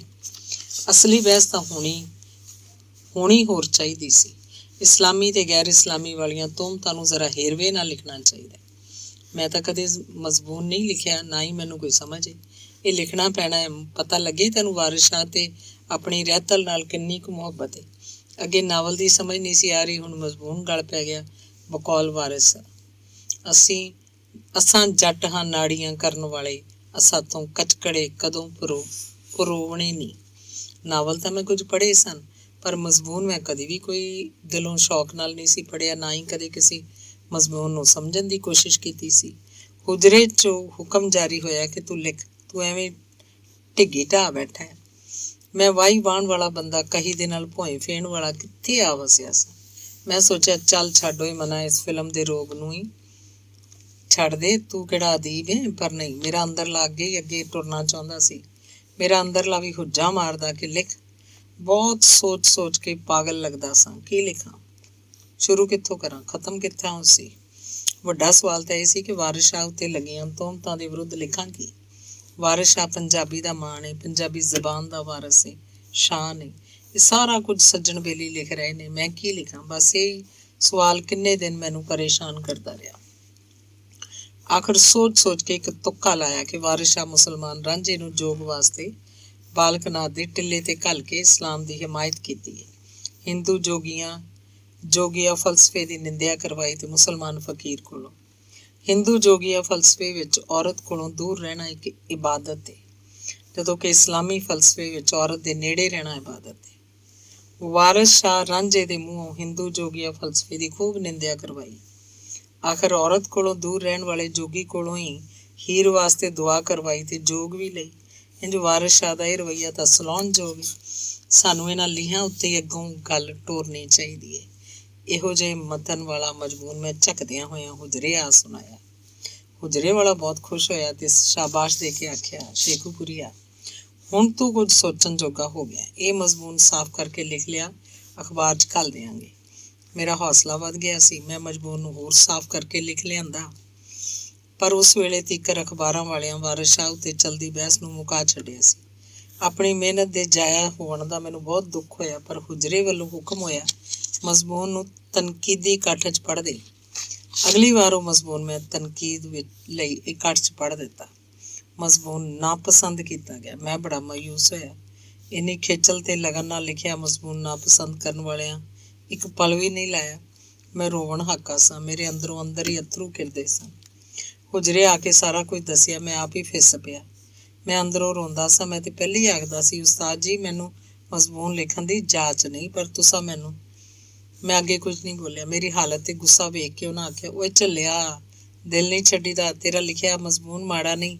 ਮਜ਼ਮੂਨ ਅਖਬਾਰੀ ਬਹਿਸ ਦੇ ਪਸਮੰਜਰ ਮਤਲਬ ਪਿਛੋਕੜ 'ਚ ਲਿਖਿਆ ਹੋਇਆ ਸੀ, ਤਨਕੀਦ ਵਾਸਤੇ ਨਹੀਂ ਸੀ। ਫਿਰ ਤੁਸਾਂ ਮੈਨੂੰ ਤਨਕੀਦ ਲਈ ਕਿਉਂ ਪੜ੍ਹਵਾਇਆ? ਮੈਂ ਹੈਰਾਨੀ ਨਾਲ ਸਵਾਲ ਕੀਤਾ। ਸਾਰੀਆਂ ਗੱਲਾਂ ਨਹੀਂ ਪੁੱਛੀ ਦੀਆਂ। ਉਸਤਾਦ ਜੀ ਦੇ ਮੂੰਹ ਇਹੋ ਜਿਹੀ ਗੱਲ ਸੁਣ ਕੇ ਮੈਨੂੰ ਇੱਕ ਹੋਰ ਲੋਕ ਕਹਾਣੀ ਸ਼ੇਰ ਤੇ ਬਿੱਲੀ ਯਾਦ ਆ ਗਈ। ਉਸ ਕਹਾਣੀ 'ਚ ਬਿੱਲੀ ਸ਼ੇਰ ਨੂੰ ਜੰਗਲ 'ਚ ਵਸਣ ਤੇ ਸ਼ਿਕਾਰ ਤੇ ਝਪਟਣ ਦੇ ਸਾਰੇ ਗੁਰ ਸਿਖਾ ਦਿੰਦੀ ਹੈ। ਜਦ ਸ਼ੇਰ ਸਾਰੇ ਗੁਰ ਸਿੱਖ ਲਏ ਤਾਂ ਉਸ ਬਿੱਲੀ ਉੱਤੇ ਉਂਝ ਹੀ ਹਮਲਾ ਕਰ ਦਿੱਤਾ ਜਿਵੇਂ ਉਹਨੂੰ ਸਿਖਾਇਆ ਸੀ। ਬਿੱਲੀ ਝੱਟ ਰੁੱਖ ਤੇ ਚੜ੍ਹ ਜਾਂਦੀ ਹੈ। ਸ਼ੇਰ ਦਾ ਵਾਰ ਖਾਲੀ ਗਿਆ। ਉਸ ਹੈਰਾਨੀ ਦੇ ਹਰਕਤ 'ਚ ਆਖਿਆ, ਮਾਸੀ ਤੂੰ ਮੇਰੀ ਉਸਤਾਦ ਸੈਂ, ਫਿਰ ਮੈਨੂੰ ਰੁੱਖ ਤੇ ਚੜ੍ਹਨਾ ਕਿਉਂ ਨਹੀਂ ਸਿਖਾਇਆ ਤੂੰ? ਬਿੱਲੀ ਆਖਿਆ, ਇਸੇ ਲਈ ਕਿ ਮੈਨੂੰ ਵੀ ਜਾਣ ਦੀ ਲੋੜ ਹੈ। ਪਰ ਇੱਥੇ ਤਾਂ ਬਿੱਲੀ ਸ਼ੇਰ ਵਾਲੀ ਗੱਲ ਹੀ ਕੋਈ ਨਹੀਂ ਸੀ। ਫਿਰ ਇੰਜ ਕਿਉਂ ਹੋਇਆ? ਮੈਨੂੰ ਚੁੱਪ ਵੇਖ ਕੇ ਉਹਨਾਂ ਆਪ ਹੀ ਗੱਲ ਟੋਰੀ। ਚਰਚਲ ਦੀ ਗੱਲ ਕੋਈ ਨਹੀਂ ਸੀ ਸੁਣਦਾ, ਉਹਨੂੰ ਬੋਲਣ ਨਹੀਂ ਸੀ ਦਿੱਤਾ ਜਾਂਦਾ। ਪਾਰਲੀਮੈਂਟ 'ਚ ਵੀ ਉਹਨੂੰ ਬੋਲਣ ਦੀ ਇਜਾਜ਼ਤ ਨਹੀਂ ਸੀ। ਮਤਲਬ ਇਹ ਕਿ ਕੋਈ ਵੀ ਉਹਨੂੰ ਮੂੰਹ ਨਹੀਂ ਸੀ ਲਾਉਂਦਾ, ਪਰ ਉਸ ਹੌਸਲਾ ਨਾ ਛੱਡਿਆ। ਜਿੱਥੇ ਮੌਕਾ ਮਿਲਦਾ ਬੋਲਦਾ। ਕੋਈ ਵੀ ਸੁਣਨਾ ਨਹੀਂ ਸੀ ਚਾਹੁੰਦਾ, ਪਰ ਉਹ ਸੁਣਾਉਂਦਾ ਸੀ। ਪਰ ਫਿਰ ਇੱਕ ਵੇਲਾ ਉਹ ਵੀ ਆਇਆ ਜਦ ਲੋਕ ਉਡੀਕਦੇ ਸਨ ਕਿ ਚਰਚਲ ਕੁਝ ਬੋਲੇ ਤੇ ਅਸੀਂ ਸੁਣੀਏ। ਚਰਚਲ ਲੋਕਾਂ ਦਾ ਹੀਰੋ ਹੋ ਗਿਆ, ਅੱਖਾਂ ਦਾ ਤਾਰਾ ਹੋ ਗਿਆ। ਵੱਡੀ ਜੰਗ ਜਿੱਤ ਕੇ ਉਸ ਕੌਮ ਨੂੰ ਮਾਣਯੋਗਾ ਬਣਾ ਦਿੱਤਾ ਸੀ। ਇਨਸਾਨੀ ਹਿੰਮਤ ਦੀਆਂ ਇੱਕ ਦੋ ਹੋਰ ਮਿਸਾਲਾਂ ਦੇ ਕੇ ਉਹਨਾਂ ਆਖਿਆ, ਸ਼ੇਖੂਪੁਰੀਆ, ਲਿਖਦਾ ਰਹੋ, ਬਸ ਲਿਖਦਾ ਰਹੋ। ਇੱਕ ਦਿਨ ਆਏਗਾ ਕਿ ਤੇਰੀ ਲਿਖਤ ਲੋਕ ਪੜ੍ਹਨਗੇ। ਬਸ ਲੱਗਾ ਰਹੋ, ਹਿੰਮਤ ਨਾ ਹਾਰ, ਬਸ ਲੱਗਾ ਰਹੋ। ਇਹੀ ਮੇਰਾ ਮਸ਼ਵਰਾ ਹੈ। ਵਾਹ, ਮੇਰਾ ਅੰਦਰਲਾ ਖੁਸ਼ ਹੋ ਗਿਆ। ਕਿੰਨੇ ਸੋਹਣੇ ਸੁਭਾਅ ਤੇ ਸੱਚ ਨਾਲ ਉਹਨਾਂ ਮੇਰਾ ਹੌਸਲਾ ਵਧਾਇਆ। ਮੈਂ ਸਭ ਉਦਾਸੀਆਂ ਭੁੱਲ ਕੇ ਘਰ ਨੂੰ ਪਰਤਿਆ ਸਾਂ। ਅੰਗ 35ਵਾਂ। ਅਜੇ 6 ਮਹੀਨੇ ਵੀ ਮਾਂ ਨੂੰ ਮਰੇ ਨਹੀਂ ਹੋਏ ਸੀ ਕਿ ਸਾਡੇ ਪਿਓ ਨੂੰ ਨਵੇਂ ਵਿਆਹ ਦਾ ਸ਼ੌਕ ਕੁੱਦ ਪਿਆ। ਆਪਣੇ ਭਰਾਵਾਂ ਤੇ ਸਾਕਾਂ ਨੂੰ ਆਖਿਆ, ਮੇਰਾ ਕਿਧਰੇ ਰਿਸ਼ਤਾ ਕਰਾਓ। ਏਡੇ ਵੱਡੇ ਟੱਬਰ ਨੂੰ ਭਲਾ ਕੌਣ ਰਿਸ਼ਤਾ ਦੇਵੇ? ਪਿਓ ਤਾਂ ਆਪਣੇ ਆਪ ਨੂੰ ਜਵਾਨ ਸਮਝਦਾ ਸੀ। ਸ਼ਰੀਕੇ ਬਰਾਦਰੀ 'ਚ ਖੂਬ ਮੌਜੂ ਬਣਿਆ। ਅਸਾਂ ਭਰਾਵਾਂ ਆਖਿਆ ਸੀ ਕਿ ਪਿਓ, ਤੇਰੀ ਉਮਰ ਨਹੀਂ ਹੁਣ ਇਹਨਾਂ ਕੰਮਾਂ ਵਾਲੀ। ਸਾਡੀ ਮੁਖਾਲਫਤ ਦੀ ਪਿਓ ਕੋਈ ਪਰਵਾਹ ਨਾ ਕੀਤੀ। ਆਖਰ ਇੱਕ ਔਰਤ ਲੱਭੀ ਗਈ ਜਿਹੜੀ ਆਪਣੀ 6 ਬਾਲ ਛੱਡ ਕੇ ਸਾਡੀ ਮਾਂ ਬਣ ਗਈ। ਫਿਰ ਕੀ ਇਹ ਸਾਡੜੀਆਂ ਬੀਵੀਆਂ ਤੇ ਕੀ ਨਵੀਂ ਮਾਂ। ਵਿਹੜੇ 'ਚ ਮੋਰਚਾ ਬੰਨ੍ਹ ਲਿਆ। ਮਾਂ ਭਾਰਤ ਰੋਜ਼ ਹੋਵਣ ਲੱਗ ਪਈ। ਅਸਾਂ 8 ਭਰਾਵਾਂ ਵਿੱਚੋਂ 5 ਵਿਆਹੇ ਸਾਂ। 5 ਨੂੰਹਾਂ ਇੱਕ ਪਾਸੇ ਤੇ ਇਕੱਲੀ ਸੱਸ ਇੱਕ ਪਾਸੇ। ਰੋਜ਼ ਜੰਗ ਦੇ ਨਗਾਰੇ ਵੱਜਦੇ। ਲੜਾਈ ਝਗੜਾ ਗਾਲ ਮੰਦਾ ਤਾਂ ਆਮ ਹੁੰਦਾ ਸੀ, ਸਗੋਂ ਬੇਇੱਜ਼ਤੀ ਸ਼ਰੇਆਮ ਹੁੰਦੀ। ਨਵੀਂ ਮਾਂ ਰੁੱਸ ਕੇ ਜਾਵਣ ਦੀ ਧਮਕੀ ਸਾਡੇ ਪਿਓ ਨੂੰ ਦੇ ਦੇਵੇ ਤੇ ਸ਼ਰਮ ਸਾਨੂੰ ਆਵੇ। ਤੰਗ ਆ ਕੇ ਅਸਾਂ ਆਪਣੀਆਂ ਵਹੁਟੀਆਂ ਨੂੰ ਸਖਤੀ ਨਾਲ ਝਿੜਕਣ ਲੱਗ ਪਏ ਸਾਂ। ਇਸ ਵਜ੍ਹਾ ਕਾਰਨ ਵਿਹੜੇ 'ਚ ਤਾਂ ਗੁਜ਼ਾਰੇ ਜੋਗਾ ਅਮਨ ਹੋ ਗਿਆ, ਪਰ ਸਾਡੇ ਘਰਾਂ ਦੇ ਅੰਦਰ ਜੰਗ ਜਾਰੀ ਹੋ ਗਈ। ਬੜੀ ਮੁਸੀਬਤ ਆ ਗਈ ਸਾਡੇ ਉੱਤੇ। ਪਹਿਲੇ ਹੀ ਕਿਹੜੇ ਸੁਖੀ ਸਾਂ, ਉਤੋਂ ਹੋਰ ਦੁੱਖ ਵੱਧ ਟੁਰੇ। ਘਰ ਦੇ ਸ਼ੋਰ ਬਸੋਰੇ ਕੋਲੋਂ ਨੱਸ ਕੇ ਮੈਂ ਬਹੁਤਾ ਵੇਲਾ ਲਾਹੌਰ 'ਚ ਆਵਣ ਲੱਗ ਪਿਆ। ਸਾਈਂ ਅਖਤਰ ਦੇ ਦਫ਼ਤਰ ਚਲਾ ਜਾਂਦਾ ਸਾਂ, ਆਪਣੇ ਕਾਰਖਾਨੇ 'ਚੋਂ ਛੁੱਟੀ ਕਰ ਲੈਂਦਾ। ਸਾਈਂ ਮੈਨੂੰ ਸੋਸ਼ਲਿਜ਼ਮ ਤੇ ਕਮਿਊਨਿਜ਼ਮ ਦੀਆਂ ਬਰਕਤਾਂ ਬਾਰੇ ਦੱਸਦਾ, ਮਜ਼ਦੂਰ ਸਾਥੀਆਂ ਨਾਲ ਮਿਲਾਉਂਦਾ, ਨਜ਼ਰਿਆਤੀ ਦੋਸਤਾਂ ਨਾਲ ਮੇਰਾ ਤਾਰੁਫ ਕਰਵਾਉਂਦਾ, ਪੜ੍ਹਨ ਲਈ ਕੁਝ ਨਵਾਂ ਲਿਟਰੇਚਰ ਵੀ ਦਿੰਦਾ। ਪਰ ਮੇਰੇ ਘਰ ਦੀ ਬੇਬਰਕਤੀ ਦਾ ਤੇ ਕਿਧਰੇ ਵੀ ਕੋਈ ਹੱਲ ਨਹੀਂ ਸੀ ਮਿਲ ਰਿਹਾ। ਸਾਈਂ ਕੋਲੋਂ ਆ ਕੇ ਮੈਂ ਹੁਜਰੇ ਆਣ ਸਲਾਮ ਕਰਦਾ, ਇੱਥੇ ਇਲਮੀ ਅਦਬੀ ਗੱਲਾਂ ਸੁਣਦਾ, ਤਾਂ ਰਾਤ ਨੂੰ ਘਰ ਜਾ ਕੇ ਉਹ ਕੁਝ ਸੁਣਦਾ ਜੋ ਕਿਸੇ ਇਲਮ ਵਿੱਚੋਂ ਨਹੀਂ ਮਿਲਦਾ। ਸਾਰਾ ਟੱਬਰ ਭੁੱਖਾ ਨੰਗਾ ਰਹਿ ਲੈਂਦਾ, ਪਰ ਇੱਕ ਦੂਜੇ ਨਾਲ ਬਣਾ ਕੇ ਰੱਖਣਾ ਆਪਣੀ ਤੋਹੀਨ ਸਮਝਦੇ ਸੀ। ਫੈਕਟਰੀ ਵਿੱਚ ਵੀ ਕੋਈ ਚੰਗਾ ਮਾਹੌਲ ਨਹੀਂ ਸੀ। ਸਾਡੇ ਘਰਾਂ ਵਰਗੇ ਹੀ ਘਰਾਂ ਵਿੱਚ ਲੋਕ ਆਏ ਸਨ। ਉਹ ਵੀ ਇੰਝ ਹੀ ਸਨ ਜਿਵੇਂ ਦੇ ਮੇਰੇ ਘਰ ਵਾਲੇ ਤੇ ਰਿਸ਼ਤੇਦਾਰ ਸੱਜਣ। ਇੱਕ ਦਿਨ ਪੇਸ਼ੀ ਵੇਲੇ ਮੈਂ ਹੁਜਰੇ ਆ ਗਿਆ। ਮੇਰਾ ਖਿਆਲ ਸੀ ਅੱਜ ਕੁਝ ਨਾਵਲ ਬਾਰੇ ਗੱਲਾਂ ਕਰਾਂਗੇ, ਜਿਹਨੂੰ ਮੈਂ ਸ਼ੁਰੂ ਕਰ ਲਿਆ ਸੀ ਤੇ 2-3 ਕਾਂਡ ਲਿਖ ਰਹੇ ਸੀ। ਆਪਣੇ ਪੜ੍ਹੇ ਬਾਬ ਲਿਖ ਕੇ ਮੈਨੂੰ ਯਕੀਨ ਨਹੀਂ ਸੀ ਆ ਰਿਹਾ ਕਿ ਲਿਖਤ ਨਾਵਲ ਦਾ ਹਿੱਸਾ ਜਾਂ ਬਾਬ ਵੀ ਬਣ ਸਕਦੀ ਹੈ। ਇਸ ਲਈ ਮੈਂ ਫੈਕਟਰੀ 'ਚੋਂ ਛੁੱਟੀ ਕੀਤੀ, ਹੁਜਰਿਆਂ ਸਾਹ ਲਿਆ। ਇੱਥੇ ਅੱਗੇ ਹੀ ਹੁਜਰੀ ਵਾਲਾ ਕਿਧਰੇ ਜਾਵਣ ਦੀ ਤਿਆਰੀ 'ਚ ਜਾਪਦਾ ਸੀ। ਮੈਨੂੰ ਵੇਖ ਕੇ ਬੋਲੇ, ਚੰਗਾ ਕੀਤਾ ਈ ਤੂੰ ਆ ਗਿਆ, ਚੱਲ ਜ਼ਰਾ ਬਾਦਸ਼ਾਹੀ ਮਸੀਤ ਤੀਕਰ ਚੱਲੀਏ। ਉਹ ਬੈਠੇ ਸਨ, ਝੱਟ ਜਾਵਣ ਲਈ ਉੱਠ ਖੜੇ ਹੋਏ। ਮੈਂ ਸੋਚਿਆ, ਬਾਦਸ਼ਾਹੀ ਮਸੀਤ ਵਿੱਚ ਇਹਨੂੰ ਕੀ ਕੰਮ ਹੋ ਗਿਆ? ਇੱਕ ਖਿਆਲ ਆਇਆ, ਹੋ ਸਕਦਾ ਆਪਣੇ ਪੁਰਾਣੇ ਠਿਕਾਣੇ ਨੂੰ ਵੇਖਣਾ ਚਾਹੁੰਦੇ ਹੋਣ ਜਾਂ ਖੌਰੇ ਕੁਝ ਹੋਰ ਗੱਲ ਹੋਵੇ। ਬਾਦਸ਼ਾਹੀ ਮਸੀਤ ਦਾ ਮੌਲਵੀ ਵੀ ਇੱਥੇ ਆਉਂਦਾ ਰਹਿੰਦਾ ਹੈ, ਉਹਨਾਂ ਨਾਲ ਕੋਈ ਗੱਪ ਦਾ ਇਰਾਦਾ ਹੋਵੇ। ਮੈਂ ਅਜੇ ਸੋਚ ਹੀ ਰਿਹਾ ਸੀ ਕਿ ਫੇਰ ਬਹਿ ਗਏ। ਮੈਨੂੰ ਆਖਿਆ, ਜਾ ਯਾਰ, ਤੂੰ ਹੀ ਜਾ ਕੇ ਉਸ ਮੁੰਡੇ ਨੂੰ ਬੁਲਾ ਲਿਆ। ਕਿਹੜਾ ਮੁੰਡਾ? ਮੈਂ ਹੈਰਾਨ ਸਾਂ। ਐਸਾ ਕੌਣ ਜੰਮ ਪਿਆ ਜਿਹਨੂੰ ਮਿਲਣ ਲਈ ਆਪ ਉੱਠ ਖਲੋਤੇ ਸੀ। ਯਾਰ ਤੂੰ ਜਾ, ਉੱਥੇ ਨਸੀਰ ਨਾਂ ਦਾ ਮੁੰਡਾ ਪੜ੍ਹਦਾ ਹੋਏਗਾ ਮਸੀਤ ਦੇ ਬਰਾਮਦੇ 'ਚ। ਗੋਰਾ ਚਿੱਟਾ, ਸੋਹਣੇ ਸੋਹਣੇ ਨੈਣ ਨਕਸ਼ ਹੋਣਗੇ ਉਹਦੇ। ਅੱਛਾ ਜੀ, ਮੈਂ ਮਨ 'ਚ ਮੁਸਕਰਾਇਆ। ਮੈਂ ਜਾਵਣ ਲੱਗਾ ਤਾਂ ਨਾਲ ਹੀ ਉੱਠ ਕੇ ਟੁਰ ਪਏ। ਚੱਲ ਯਾਰ, ਮੈਂ ਵੀ ਚੱਲਣਾ ਵਾਂ ਤੇਰੇ ਨਾਲ। ਇੰਨੀ ਖਿੱਚ ਮੁੰਡੇ ਦੀ। ਮੈਂ ਬਸ ਦਿਲ 'ਚ ਸੋਚਿਆ, ਪਿਛਲੀ ਉਮਰੇ ਉਸਤਾਦ ਨੂੰ ਕੀ ਹੋ ਗਿਆ। ਮੈਂ ਪਹਿਲੀ ਵਾਰ ਹੁਜਰੇ ਵਾਲੇ ਦਰਵੇਸ਼ ਬਾਰੇ ਮੰਦਾ ਸੋਚਿਆ ਸੀ। ਮੈਨੂੰ ਇੰਨੀ ਭੈੜੀ ਸੋਚ ਉੱਤੇ ਸ਼ਰਮ ਵੀ ਆਈ, ਪਰ ਕੁਝ ਹੋਰ ਸੋਚ ਆ ਵੀ ਤਾਂ ਨਹੀਂ ਸੀ ਰਹੀ। ਮਸੀਤ ਦੇ ਬਰਾਮਦਿਆਂ ਵਿੱਚ ਟੋਲੀਆਂ ਦੀਆਂ ਟੋਲੀਆਂ ਮੁੰਡੇ ਬੈਠੇ ਪੜ੍ਹ ਰਹੇ ਸਨ। ਇੱਕ ਟੋਲੀ ਵਿੱਚ ਇਸ਼ਾਰਾ ਕਰਕੇ ਆਖਿਆ, ਉਹ ਵੇਖ ਨੀਲੀ ਕਮੀਜ਼ ਵਾਲਾ ਬੈਠਾ ਹੋਇਆ ਈ ਨਸੀਰਾ, ਉਹਨੂੰ ਬੁਲਾ ਲਿਆ। ਨਸੀਰਾ ਕਹਿਣ ਵੇਲੇ ਉਹਨਾਂ ਦੇ ਚਿਹਰੇ ਉੱਤੇ ਮੁਸਰਤ ਦੀ ਲਹਿਰ ਸੀ। ਮੈਂ ਨਸੀਰ ਨੂੰ ਬੁਲਾਉਣ ਲਈ ਟੁਰਿਆ ਤਾਂ ਆਪ ਹੀ ਮੇਰੇ ਮਗਰ ਹੀ ਟੁਰ ਪਏ। ਉਹਨਾਂ ਮੇਰੇ ਬੋਲਣ ਤੋਂ ਪਹਿਲੇ ਮੁੰਡਿਆਂ ਤੋਂ ਪੁੱਛਿਆ, ਓਏ ਬੱਚਿਓ, ਪੁੱਤਰੋ, ਕੱਲ ਇੱਥੇ ਮੈਂ ਇੱਕ ਕਿਤਾਬ ਭੁੱਲ ਗਿਆ ਵਾਂ, ਡਾਇਲਾਗ ਆਫ ਪਲਾਟੋ। ਤੁਸਾਂ ਵਿੱਚੋਂ ਕਿਸੇ ਚੁੱਕੀ ਹੋਈ ਹੈ ਤਾਂ ਦੇ ਦਿਓ। ਪੜਾਕੂਆਂ ਇਨਕਾਰ ਕਰਦਿਆਂ ਆਖਿਆ, ਬਜ਼ੁਰਗੋ, ਸਾਡੇ ਵਿੱਚੋਂ ਤਾਂ ਕਿਸੇ ਨੇ ਵੇਖੀ। ਇੱਕ ਦੋ ਮੁੰਡੇ ਅਜੇ ਨਹੀਂ ਆਏ, ਪੁੱਛ ਕੇ ਦੱਸਾਂਗੇ। ਜਿਉਂਦੇ ਰਹੋ, ਜਿਉਂਦੇ ਰਹੋ ਦੁਆ ਦੇ ਕੇ ਉਹਨਾਂ ਨਸੀਰ ਵੱਲ ਇਸ਼ਾਰਾ ਕਰਕੇ ਪੁੱਛਿਆ, ਕਾਕਾ, ਤੇਰਾ ਨਾਂ ਨਸੀਰ ਅਹਿਮਦ ਹੈ? ਨਸੀਰ ਹੈਰਾਨੀ ਨਾਲ ਵੇਖਿਆ। ਹਾਂ, ਵਿੱਚ ਸਿਰ ਹਿਲਾਇਆ। ਫਿਰ ਸਵਾਲ ਕੀਤਾ, ਫਲਾਣੇ ਦਾ ਪੁੱਤਰ ਹੈ? ਜਵਾਬ ਹਾਂ ਸੀ। ਮੋਣੀ ਰੋਡ ਉੱਤੇ ਰਹਿੰਦੇ ਹੋ? ਉਹਦਾ ਜਵਾਬ ਵੀ ਹਾਂ ਸੀ। ਪਰ ਧੋਬੀ ਵਾਲੀ ਗੱਲ ਉਹਨੂੰ ਪਸੰਦ ਨਾ ਆਈ, ਮਾਲੂਮ ਹੁੰਦੀ ਸੀ ਮੁੰਡਿਆਂ 'ਚ ਖੌਰੇ ਉਹਨੇ ਆਪਣੀ ਜਾਤ ਲੁਕਾਈ ਹੋਵੇ, ਇਸ ਲਈ ਉਹਦੇ ਚਿਹਰੇ ਉੱਤੇ ਕੁਝ ਚੰਗੀ ਲਹਿਰ ਨਹੀਂ ਸੀ ਆਈ। ਸਾਰੇ ਜਵਾਬ ਹਾਂ 'ਚ ਮਿਲਣ ਵਾਲੇ ਨਾਲ ਹੁਜਰੇ ਵਾਲਾ ਖੁਸ਼ ਜਾਪਦਾ ਸੀ। ਫਿਰ ਖੁਸ਼ ਹੀ ਵਾਪਸ ਹੁਜਰੇ ਆਏ। ਮੈਂ ਸੋਚਦਾ ਪਿਆ ਸਾਂ ਕਿ ਬੁਲਾਵਣ ਬੜੇ ਸ਼ੌਕ ਨਾਲ ਗਏ ਸੀ ਤੇ ਬੜੇ ਚਾਅ ਨਾਲ ਪਰਤ ਆਏ, ਸਿਰਫ ਕੁਝ ਸਵਾਲ ਕਰਕੇ। ਕਿਤਾਬ ਵਾਲਾ ਕੀ ਚੱਕਰ ਹੋਇਆ? ਕਿਤਾਬ ਦੀ ਭਾਲ 'ਚ ਗਏ ਸਾਂ ਕਿ ਮੁੰਡੇ ਦੇ ਦਰਸ਼ਨ ਲਈ? ਅਜੇ ਮੈਂ ਗਵੇੜ ਹੀ ਲਾ ਰਿਹਾ ਸੀ ਕਿ ਬੋਲੇ, ਸ਼ੇਖੂਪੁਰੀਆ ਕੈਸਾ ਮੁੰਡਾ ਸੀ? ਬਹੁਤ ਖੂਬਸੂਰਤ ਤੇ ਨਾਜ਼ੁਕ ਮਲੂਕ। ਮੈਂ ਮੁਸਕਰਾ ਕੇ ਆਖਿਆ। ਮੇਰੇ ਇਸ ਢੰਗ ਨਾਲ ਬੋਲਣ ਤੇ ਮੁਸਕਰਾਉਣ ਉੱਤੇ ਉਹ ਵੀ ਮੁਸਕਰਾਏ ਤੇ ਆਖਿਆ, ਟਿਚਕਰ ਤੋਂ ਹੱਥ ਹੌਲਾ ਰੱਖ ਸ਼ੇਖੂਪੁਰੀਆ, ਜਾ ਉੱਥੋਂ ਦੋ ਚਾਹਵਾਂ ਫੜ ਲਿਆ, ਪੀ, ਤੈਨੂੰ ਕੁਝ ਹੋਸ਼ ਆਵੇ। ਮੈਂ ਚਾਹ ਲੈ ਆਇਆ। ਚਾਹ ਗਲਾਸ ਵਾਲੀ ਪਸੰਦ ਕਰਦੇ ਸਨ। ਚਾਹ ਪੀਵਣ ਵੇਲੇ ਉਹਨਾਂ ਕਿਤਾਬ ਬਾਰੇ ਗੱਲ ਛੇੜਤੀ। ਮੈਂ ਮੁੰਡੇ ਬਾਰੇ ਕੁਝ ਸੁਣਨਾ ਚਾਹੁੰਦਾ ਸੀ, ਪਰ ਉਹ ਗੱਲ ਬੁਲਾ ਰਹੇ ਸਨ, ਕਿਤਾਬ ਦੀ ਤਾਰੀਫ 'ਚ ਬੋਲ ਰਹੇ ਸਨ। ਮੈਂ ਵੀ ਦਿਲਚਸਪੀ ਨਾਲ ਸੁਣਨ ਲੱਗ ਪਿਆ। ਮੈਂ ਅਜੇ ਉਹ ਕਿਤਾਬ ਮੁਕਾਲਮਾਤ ਅਫਲਾਤੂਨ ਨਹੀਂ ਸੀ ਪੜ੍ਹੀ ਹੋਈ। ਕਿਤਾਬ ਦੇ ਮਵਾਦ ਬਾਰੇ ਸੁਣ ਕੇ ਮੇਰੇ ਅੰਦਰ ਕਿਤਾਬ ਪੜ੍ਹਨ ਦੀ ਇੱਛਾ ਹੋਈ ਸੀ। ਉਸ ਦਿਨ ਮੈਂ ਨਾਵਲ ਦੇ ਬਾਬ ਬਾਰੇ ਗੱਲ ਕਰਨੀ ਸੀ, ਪਰ ਕਰ ਨਾ ਸਕਿਆ ਤੇ ਸ਼ਾਮ ਨੂੰ ਵਾਪਸ ਪਰਤ ਆਇਆ।